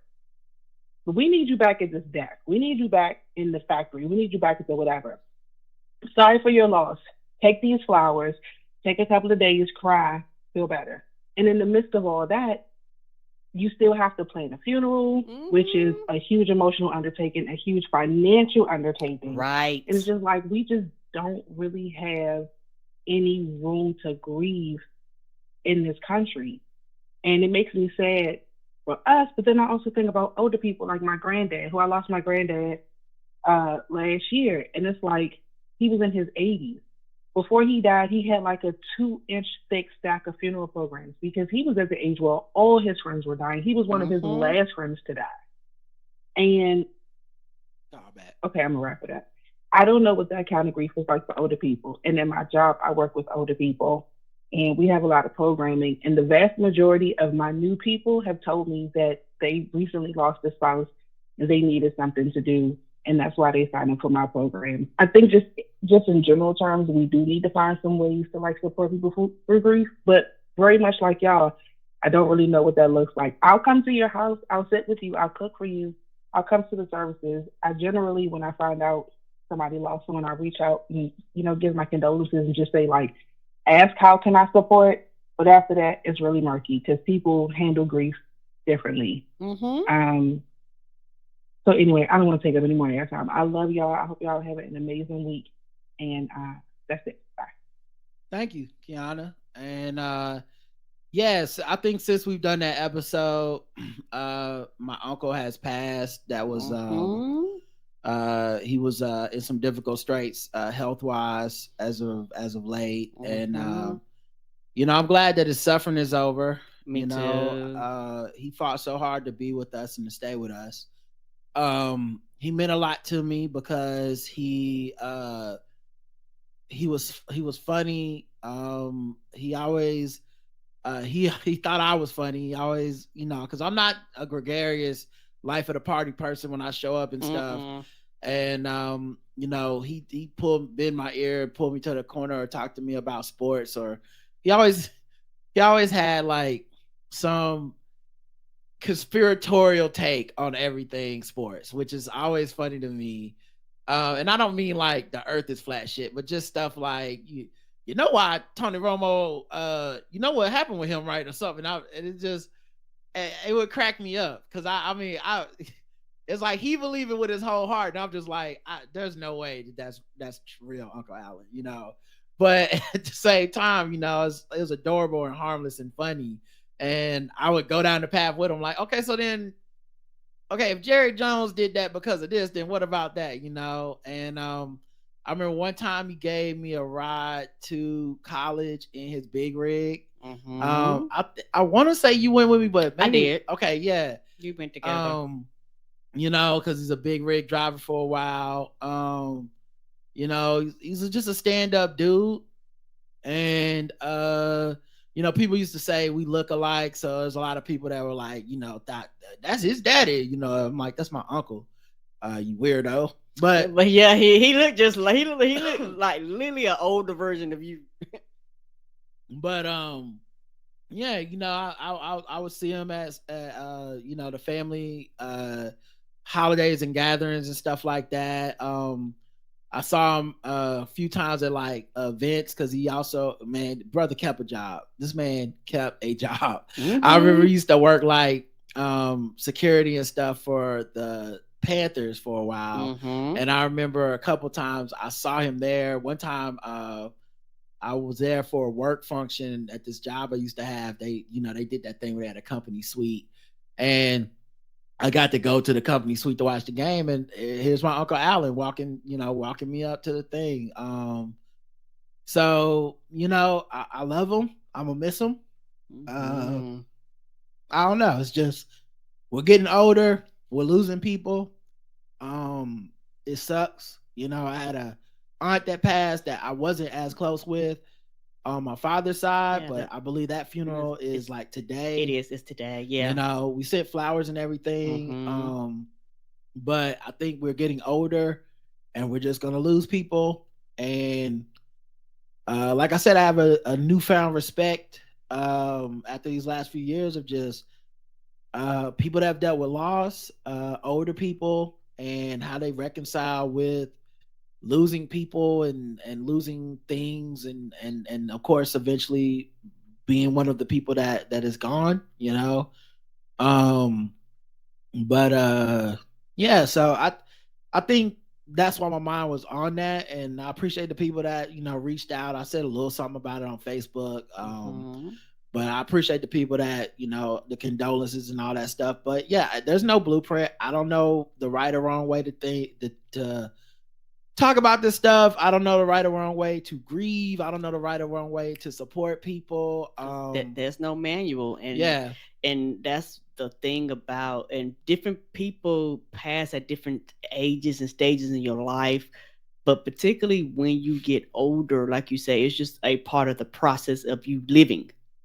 Yeah. You will lose things, and there's that's a part of quote unquote being an adult that sucks, because nobody quote unquote prepares you for these things, and then all of a sudden you become a part of these clubs that you don't plan on being a part of, and you like, oh, I hope you cherish the people around. That's why a lot of times older people, particularly the younger people, will tell them appreciate life, appreciate living, appreciate things, appreciate your parents, appreciate your loved ones. Like they emphasize on these things, and when you young, you be like, fuck that, I'm doing this, and you don't pay that shit no attention. And it's just something about once you cross a certain age, you be like, damn, these niggas was right.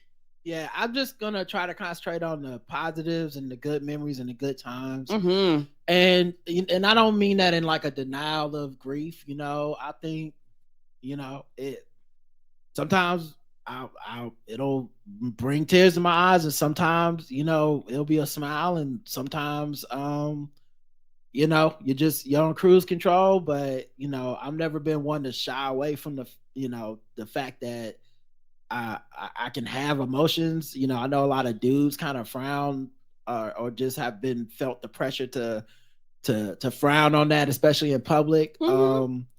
But yeah, I'm gonna miss my uncle, and he was a really good dude, and uh an example by deed and action, not just words. Like he was a person that was a very steadying force and presence, and uh he also is one of the reasons that I really wanted to learn to make really good ribs, because I remember we went down his house for an event one day, and he would never tell me the secret of how he wouldn't tell anybody the secret of how he made these ribs. He's like, I got a secret ingredient.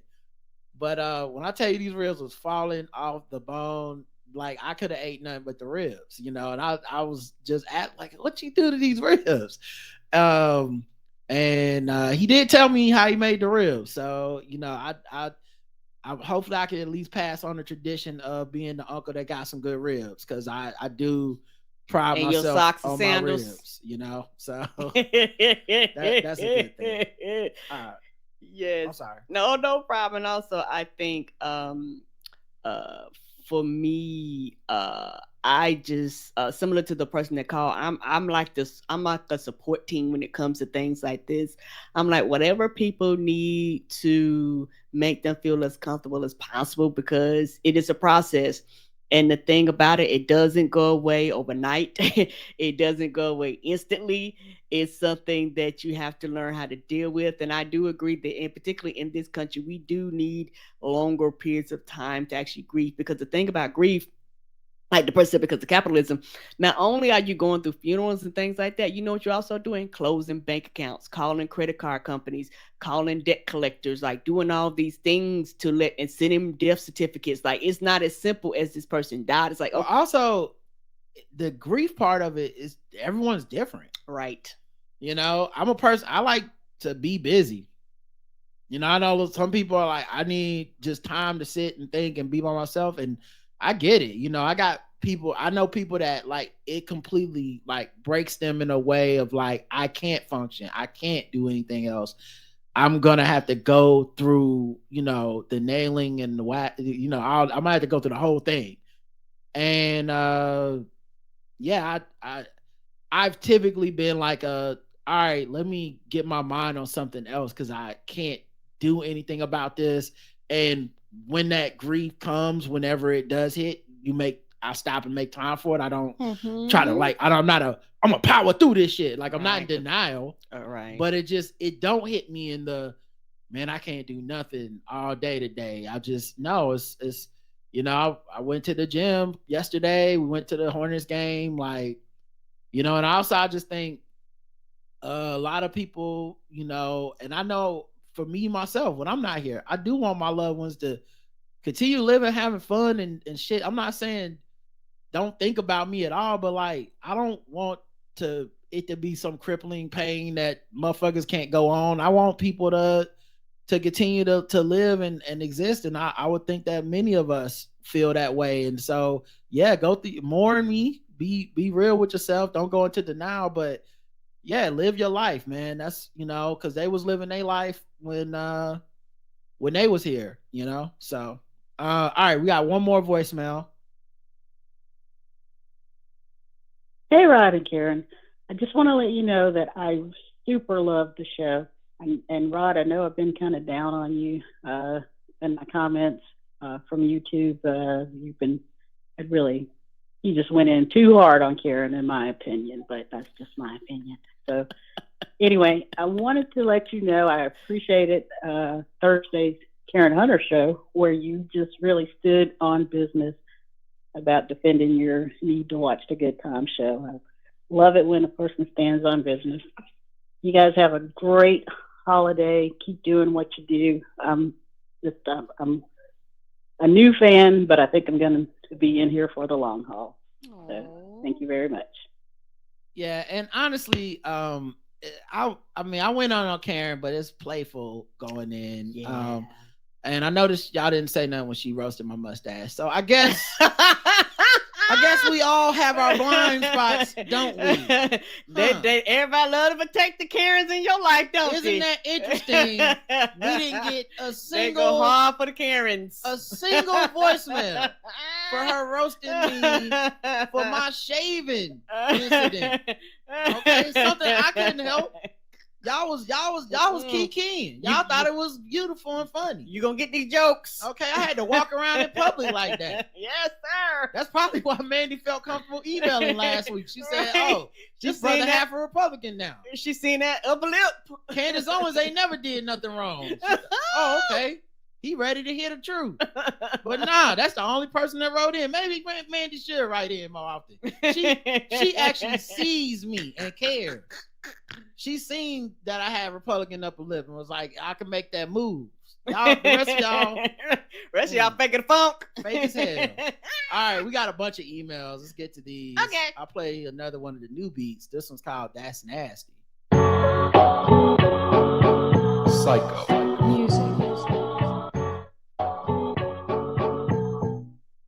That's nasty.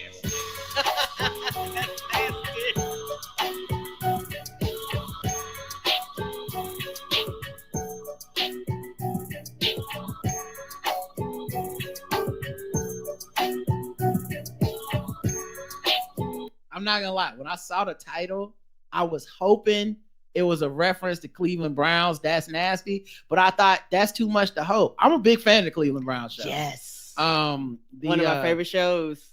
Yeah, this is one of the things. Ironically, the last caller, I don't think she said her name, but it might have been Jay Houston. But ironically, that was one of the things when I was saying, like, I'm probably gonna at least watch this Good Times thing before passing judgment, because people have steered me wrong with the Black Twitter pylon in the past, and I'm not defending the show. I'm defending my right to decide for myself.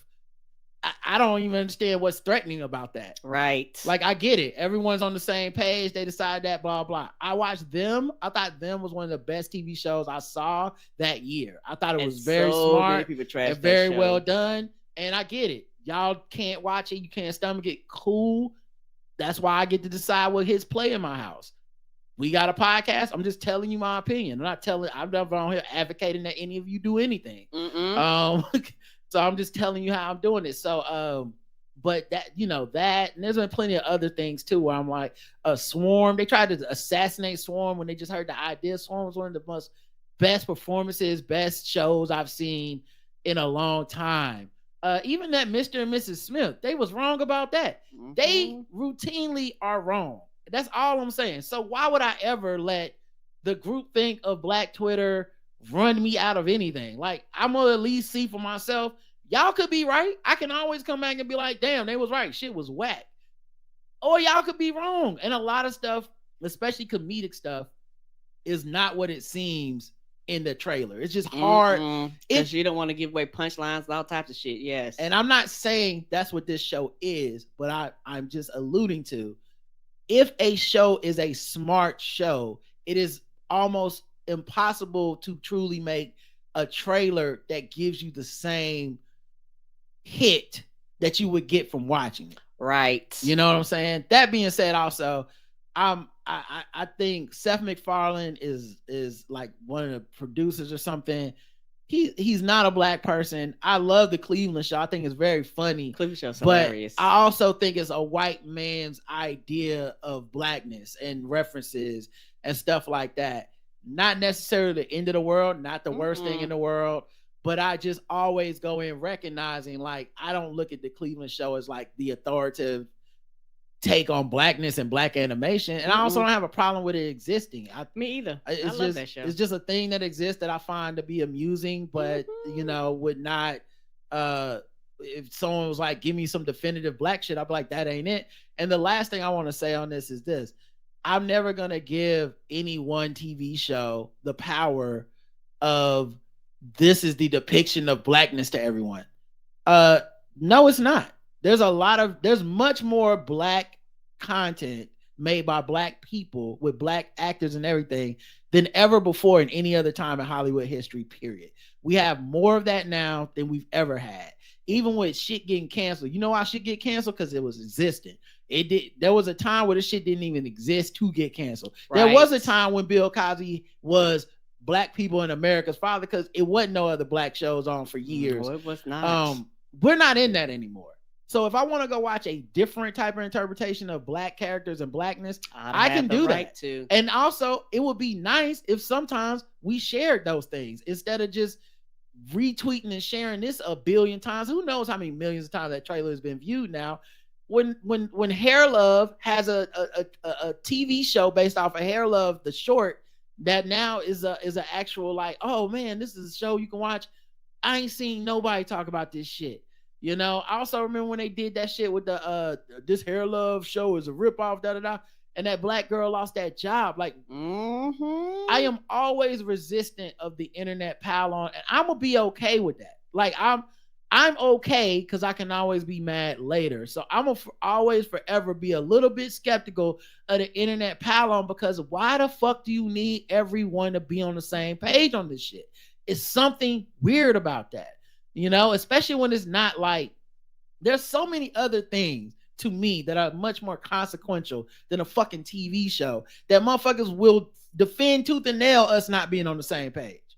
Right? We all gotta, we gotta allow people to have their opinion on, because it's not that important. Like I said, shit that, whatever else about the internet, a lot of times shit that matters, nobody gives a fuck about. Shit that don't matter, everybody pours their undivided attention to it. It don't make sense sometimes. And for the record, I didn't think the trailer was that good. I didn't find myself laughing or anything. I just was like, yeah, this might be what the show is. And if this is all the show is, then yeah, I'm not going to like it. But I saw elements of things where I said, that could be them swerving a trope. Like the wife wasn't a, stay at home, like, but she's like a committee person or alder woman or something. Like, there was some like subversive stuff like you could write in there. I'm not saying they did, but I'm just willing to go fucking find out. Sorry if that betrayed Black America, but they'll be all right. Yeah, I think the world's gonna be fine, even if I choose to go find out what this show is about for myself. And as I say that, Firefox freezes. What the fuck? Oh shit! Now Firefox not had enough for us. You gonna switch browsers? I'm gonna try. No problem. No problem. As of right now, I'm still moving. Yes, you're still moving. Okay. And they still hear you and everything. All right, I'm just gonna close it and come back. I'm sorry, guys. It's gonna take about 10-15 seconds. Okay. You're gonna lose sound. Yeah. Matter of fact, let me see if I can pause the recording so they don't have to deal with this later. Okay. Be right back, everyone. Mm-hmm.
Okay, cool. All right, here we go.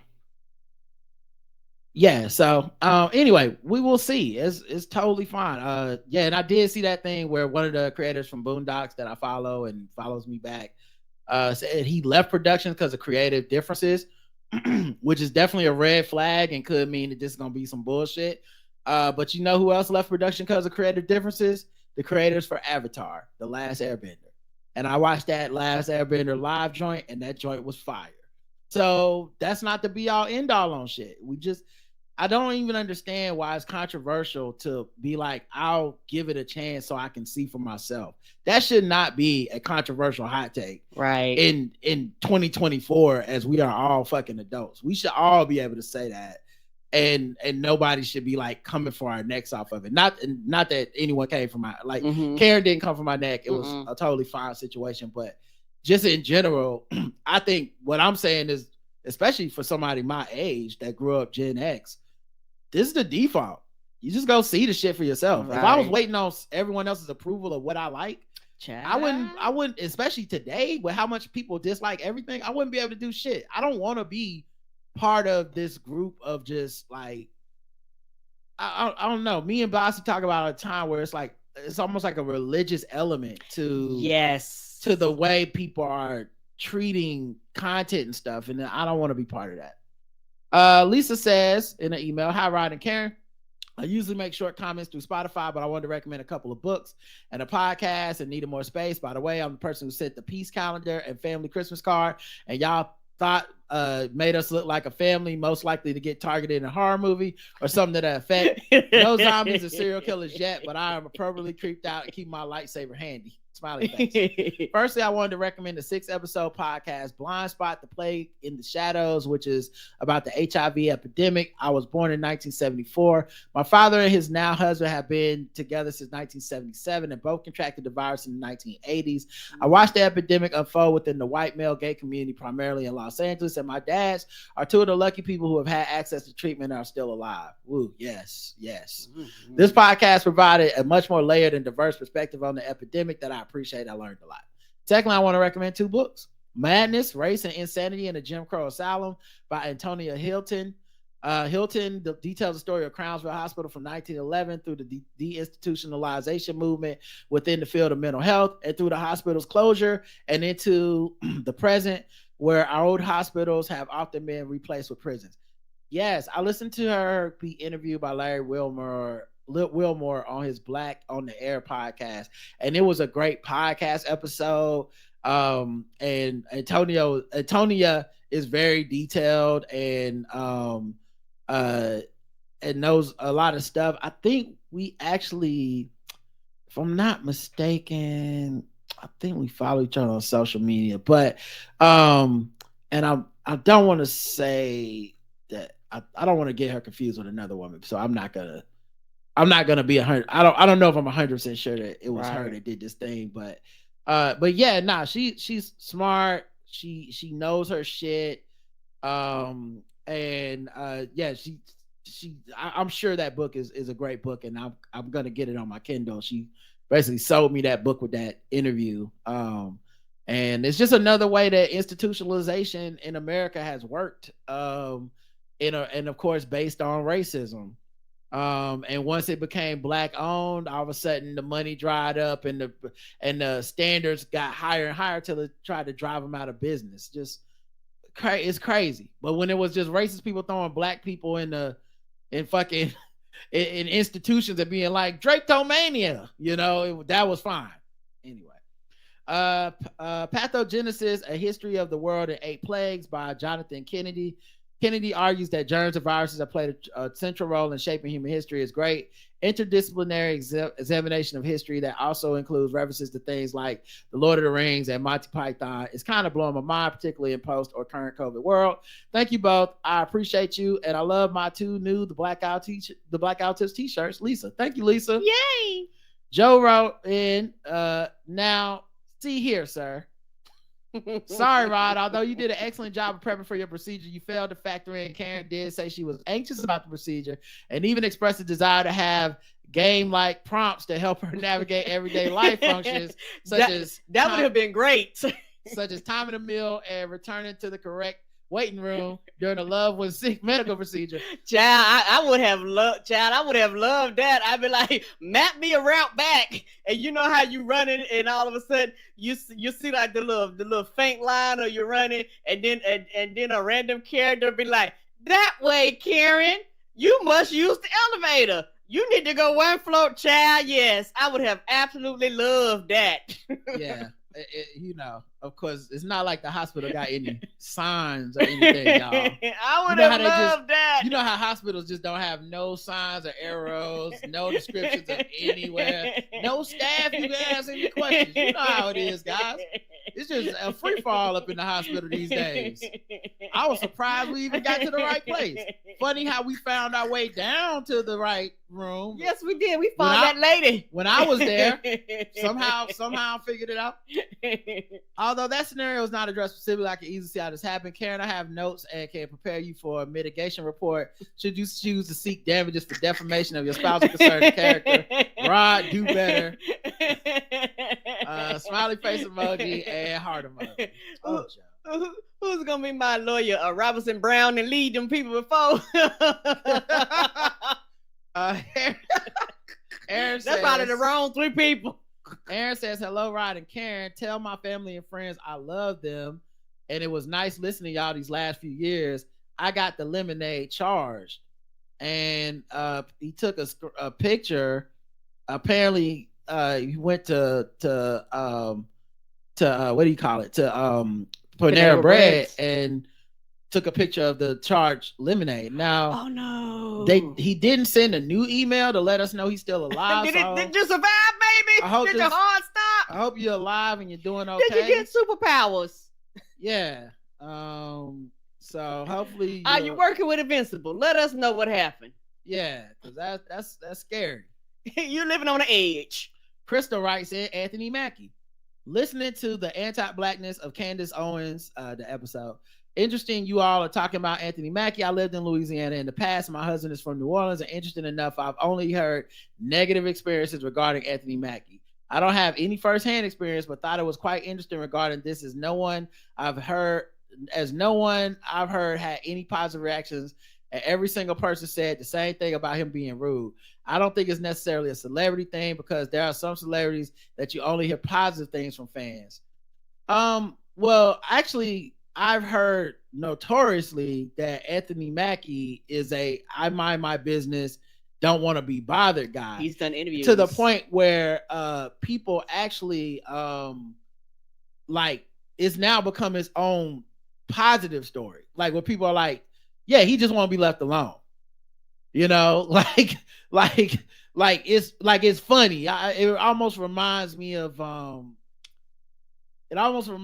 Chadwick when now he was sick, and I think people just, because fans don't see these people as human, and because you think you know him because he plays a role of a character, and you really don't know anything about that person's life and what they're really going through. Right. But I remember people used to make fun of Chadwick because his Wakanda Forever was getting less and less enthusiastic, and the assumption was, well, yeah, he's done it 18 million times now.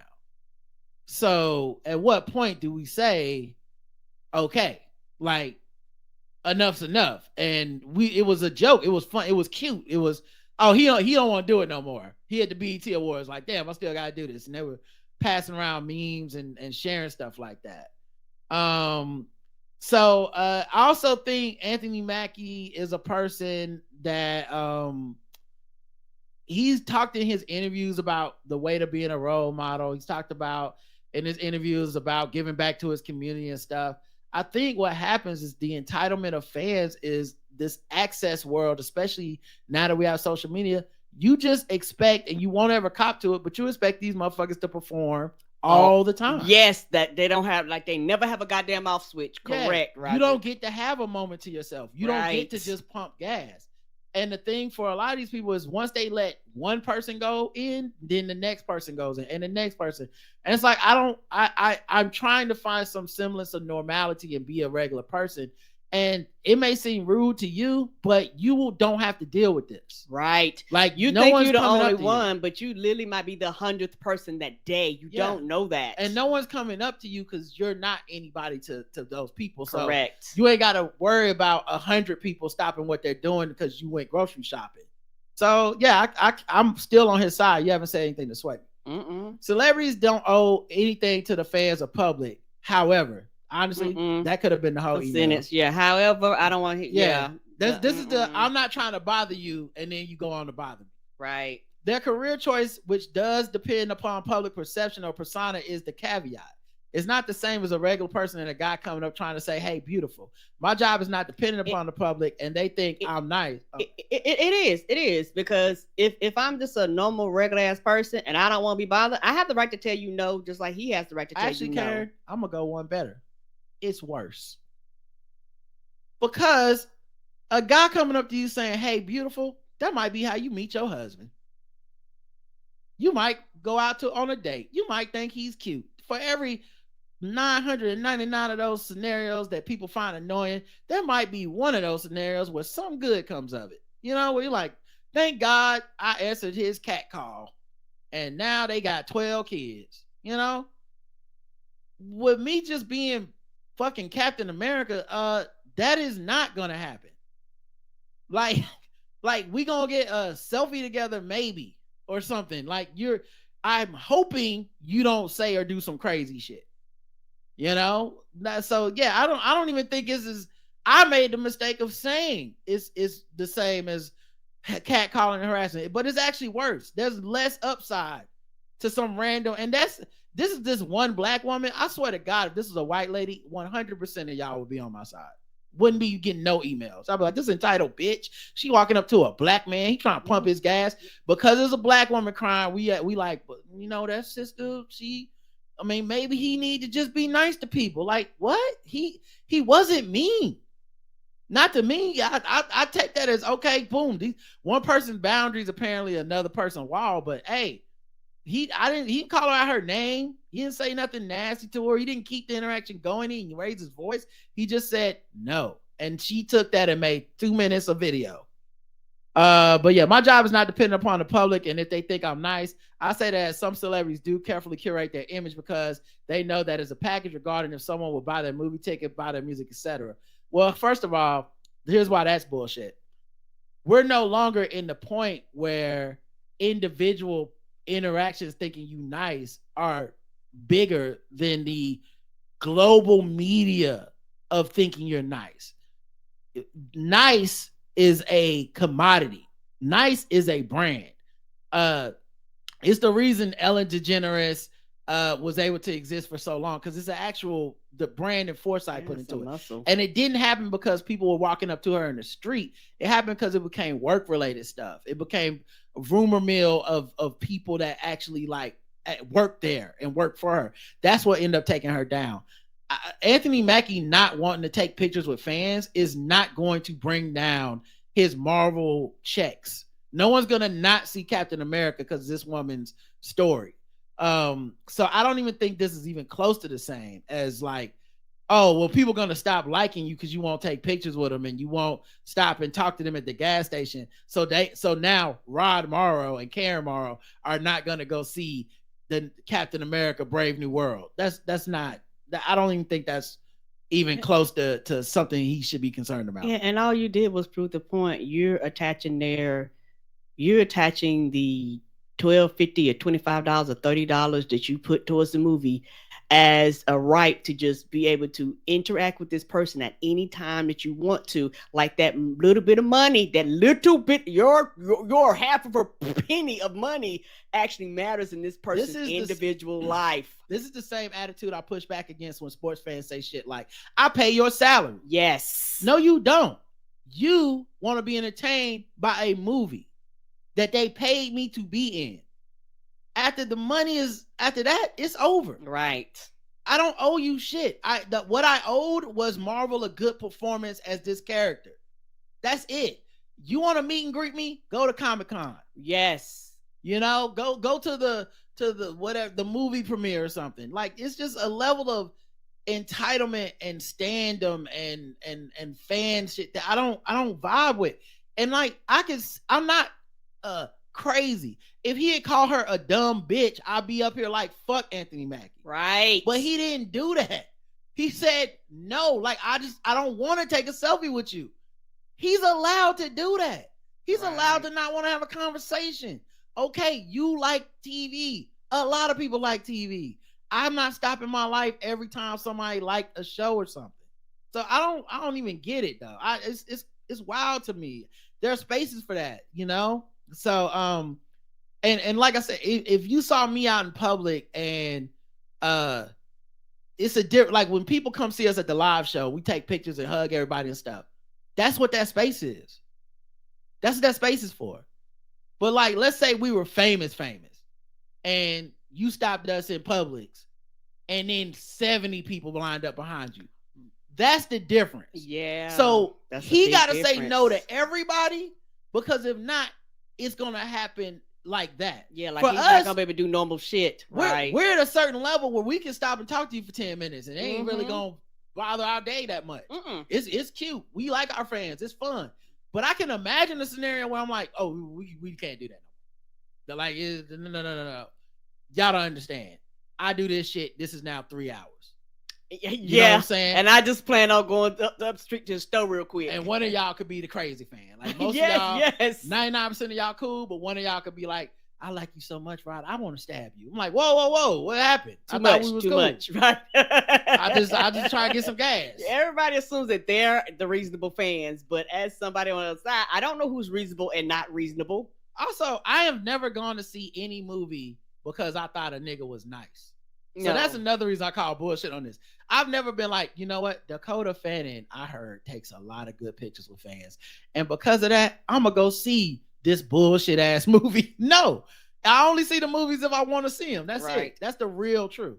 If you're relatable, has a huge impact regarding endorsement deals and box office sales, not necessarily your talent. Well, he's already got all that. I'm sure you all will disagree. Of course. Okay. But just saying there's a reason Beyonce stays mute on certain topics and gives us carefully curated response. Yeah, but you know what else though? You can't run up on Beyonce and just be like, I'm your greatest fan, sit and talk to me. Right. So by even bringing up Beyonce, which you shouldn't have done, that was a mistake on your part. By even bringing up Beyonce, you just solidify Anthony Mackie's point, which is Beyonce is the queen of this. I am only going in spaces that are curated, and I'm only talking to you when the fuck I want to talk to you. Right. Period. I want to make the interaction, not you. I saw something where Beyonce says she still finds ways to go to the store, Target, and all this shit. And she didn't say, and then people recognize me and we be talking, because you know she don't. Big ass Julius be in there like, if you don't get the fuck off of her. Right? We can be giving all y'all niggas the business. LOL. Anyway, just wanted to give feedback. I do agree her running on Instagram, YouTube, acting hysterical about him being rude was a bit much. Well, he wasn't rude, and her acting hysterical is exactly why you're wrong. Yeah, I personally would have just used that as a story to tell friends not running the internet, but everything is content these days. And also, it's one of those things where I'm going to keep it like this. And I know this might be controversial. So for some people, rude is subjective. And it's one of those things where him telling her no was quote unquote rude to her. But to somebody else, it might not have been rude. It'd been like, okay, I respect your space, and they would have literally just kept it pushing. But when people don't like to be told no, and so she went there, wanted interaction. She didn't get the interaction that she wanted, and instead of being mature enough to process that as this person is busy, okay, I'm not gonna take up their time. She impersonally internalized that and said, "You nigga rude, you're rude, nigga." You had the motherfucking right. How dare you tell me no? Like she's that fucking important. Yeah, and it's just you see this. We want to hate these celebrities because we're jealous of them so bad, right? And for the record, Anthony Mackie has said shit that I'm like, why not just be mad at him about that? Yes, I still remember him trying to give like relationship advice years ago before make daddy a sandwich. Yeah, whoever his PR people got to him and said, Anthony, what the fuck you doing? Yeah. I still remember talking about cutting off dreads and black people need to pull their pants up. Like, there's reasons to not like this nigga. Mm-hmm. That wasn't one of them. Like maybe if you could have like had a white person come up to him and he did take a picture, then you came up and he didn't. Now we cooking with grease. Right now, you got nothing on this man. Like this, that wasn't it. You just made me not like you for running on the internet and making that our business. And like I said, you change gender or race, and 100% of y'all are on my side. It's not even close. Like right now, it's just 95% of y'all on my side, but 100% of y'all would be. If that was a white woman, or if he was a black woman, and some black man walked up talking about, "Hey, I thought I liked your movie, Tiana Paris. You ain't gonna take a picture? I'm gonna go to the car." Like we'd be like, "Nigga, shut up." That's why. That's the only reason y'all defend Karen, because she a woman and she left me to die. It wouldn't have been that way if it was me. Patriarchy, baby. That's your fault. Zoe says, "What's up, fam? Well, you started listening off all the accents from that tour you talked about in the recent episode, and you mentioned Keith Washington. My first thought was, I remember Keith Washington. Y'all don't remember Keith Washington? Then I tried to think of one of his songs that came up with Goose Eggs. I started to wonder if I even knew Keith Washington, or if it was all a fever dream from the early 90s. Like you, I had to search to see what he's saying that I would have liked. I looked up a couple different search engines, and none of the songs listed jogged my memory. One song consistently appeared on the top of the list, Kissing You. So I thought this must be the one. Gave it a listen on YouTube, and it was indeed the one. Remember this song, this dude, and remember we bought his CD. This was one of those smooth, slow jam, baby making brown liquor songs that inexplicitly got a little rapey at the end of the song. Oh, God. Oh, no. Given the twisted algorithm that YouTube uses, the next song that played was On Our Own from the Ghostbusters soundtrack. Yes, that's the official title of the song by Bobby Brown. Inside thoughts. Why would the very next song be a totally different vibe, YouTube? Wouldn't it have made more sense to play something by Luther Vandross or Maxwell? This weird shift in vibes is totally unacceptable, YouTube. You're on thin ice. Anyway, Ryder Karen, thanks for reconnecting me with this great song, Zoe. Thank you, Zoe. Thank you, baby. And he's from the Backlook Cinema podcast. We did an episode on Aliens, Resurrections, not too long ago. It was very fun. Colonoscopies, voters, porn, and a party bus. John says, "Good morning, Rod and Karen. Happy Cowboy Carter Day. What a great album. Can't wait to hear you all do your deep dive on it. Love it." Yeah, I haven't even gotten into it that deep. I was busy yesterday, but yeah, I'm gonna sit down. Because I actually went and to Best Buy to buy some more speakers for my car, because one of the speakers is busted, and I'm like, I can't put the Beyonce on with the busted speaker. I can't do that. Nah, they don't count. Walk around, be like, the album ain't that banging, but it's just because my speakers sound like. But yeah, I do want to sit down with it and really go deep, because I'm ready for an experience, you know. Mm-hmm. And I'm still in that Kendrick, like that verse zone. So I've been listening to a lot of Kendrick and, you know, inspirational gym music and shit. And I'll get to that though. Rod, glad to hear the colonoscopy went well, and your story gave me an idea for the Blackout Tales merch. Picture a comic book style animation. First panel, cartoon Rod lays disoriented and scared in his hospital bed, slowly waking up, looking like Rick Grimes at the beginning of The Walking Dead, wondering where everybody is, especially Karen went. Second panel shows Karen sitting in the cafeteria smiling with a word bubble saying "finally" as she pours sugar into her grits. LOL. Man, Boo, the sugar grits. Man, that anesthesia drug really is the shit. When I woke up, it took me a minute or two to even recognize that this pretty lady talking to me was my wife. Yeah, I was not, like, once I was aware, I felt good, but not confused. I know it affects different people. They tell you that too. Like, one of the reasons they think that your loved one should have very prompt access to you is because some people do wake up confused and disoriented, but sometimes they're hungry and they can't be there. So if you happen to be in that one of those people, you're gonna be a little bit more confused and disoriented, because you're gonna be like, I don't know these strangers. Who are you people? I don't even remember what happened to me, you know. On the topic of Van Lathan, I can't believe there are people still pulling this "maybe we shouldn't vote for Biden" or even vote at all bullshit. I can kind of forgive people making a mistake in 2016 when many assume Hillary will win, but there's even less excuse now. I had to unfriend an immigration activist I know who recently said it's time to abandon Biden because of something he said about Haitians in 1981. Jesus. Meanwhile, Trump is saying immigrants aren't human beings right now, and is promising to round them all up day one if he wins. There's really no reason with these idiots. I just try to avoid them. Same. I really do. I don't get it. And I'm not trying to get it. Like, I've heard the explanations. They still don't make sense. Don't care.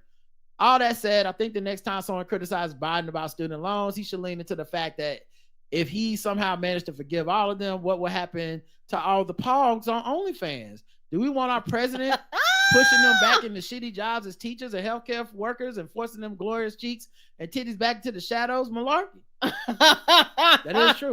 They say they're just trying to pay their way through college and pay off these loans. At least that's what they say in the articles after they get fired for being a teacher for 3 days.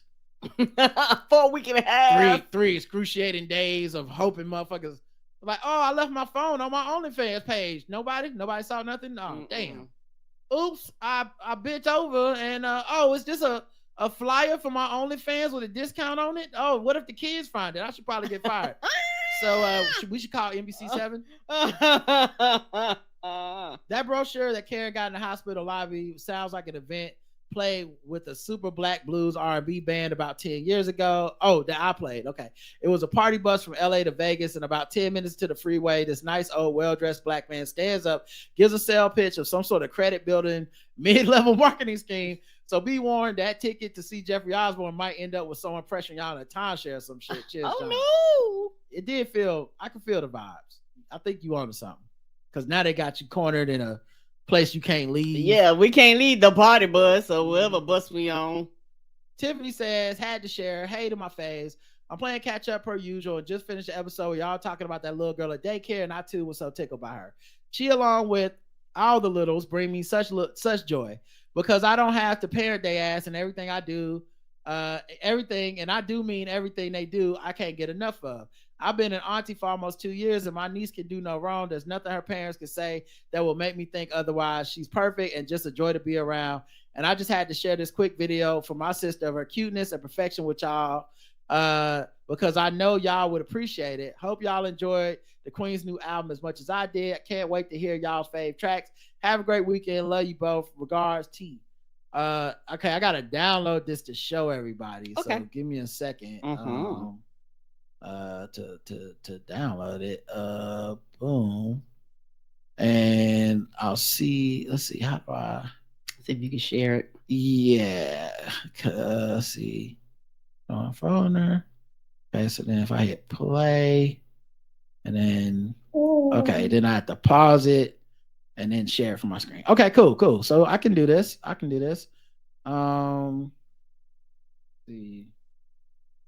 player is it? It's trying to see the right screen. Okay, cool. Got it. All right, so y'all can see this? Little baby? Yes. Okay, all right. It's a short video, 30 seconds.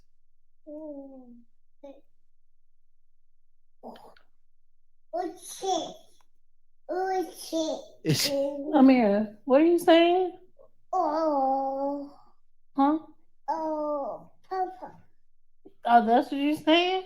Hey, Papa. Hey, Dad. Oh. So is she saying shit and then she switched it to poop? Is that what just happened? Oh, that baby. Oh. What's it?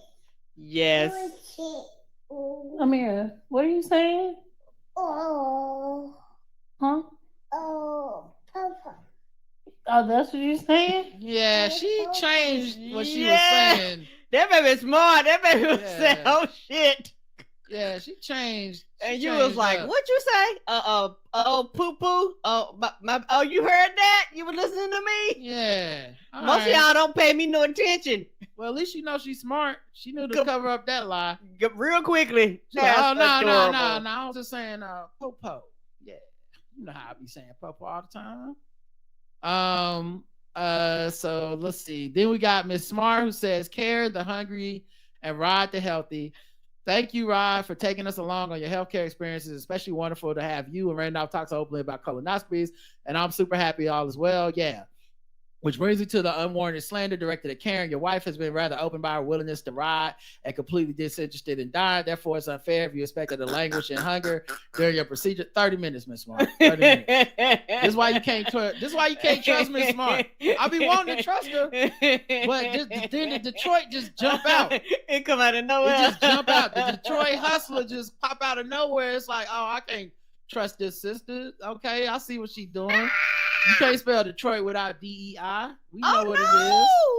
To expect her to suffer that level of debilitating inconvenience is well beyond the scope of advertised competency. See, riding but dying isn't on the resume. Well, she wouldn't have been dying. So I would be the one dying in that scenario. And I hate to remind everybody of these wedding vows, but it is included in there. Knowing that you should have packed her some snacks so she didn't need to go to the cafeteria. You can't eat in the waiting room for 30 minutes. So really, you're having to wait for her to collect you is kind of your fault. Hashtag I stand with Karen. I only did this because if the roles were reversed, a version of what that would be written where the mention of not being ride or die would be replaced with how a man can't be left to cook their own meals. Not on this podcast. If the reverse happened, which it might happen when it's Karen's turn, y'all are gonna be on her side. I already know this. Yes. Don't try to lie to me like, yes, oh no, they're gonna be on my side. Yes. Oh yeah. Oh no, Rod. If it was reversed, we'd be like, man eat steak. No, you wouldn't. Woman eat salad. We don't even have those kind of listeners. I had to start a Fresh and Fit podcast to get some support over here.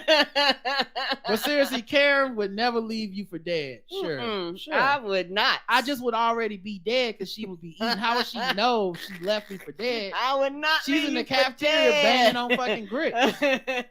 They could have needed me. Some good grits too. They could have needed her as my emergency contact at any point. And she was getting. They could not find her. That's all I'm saying. These are facts.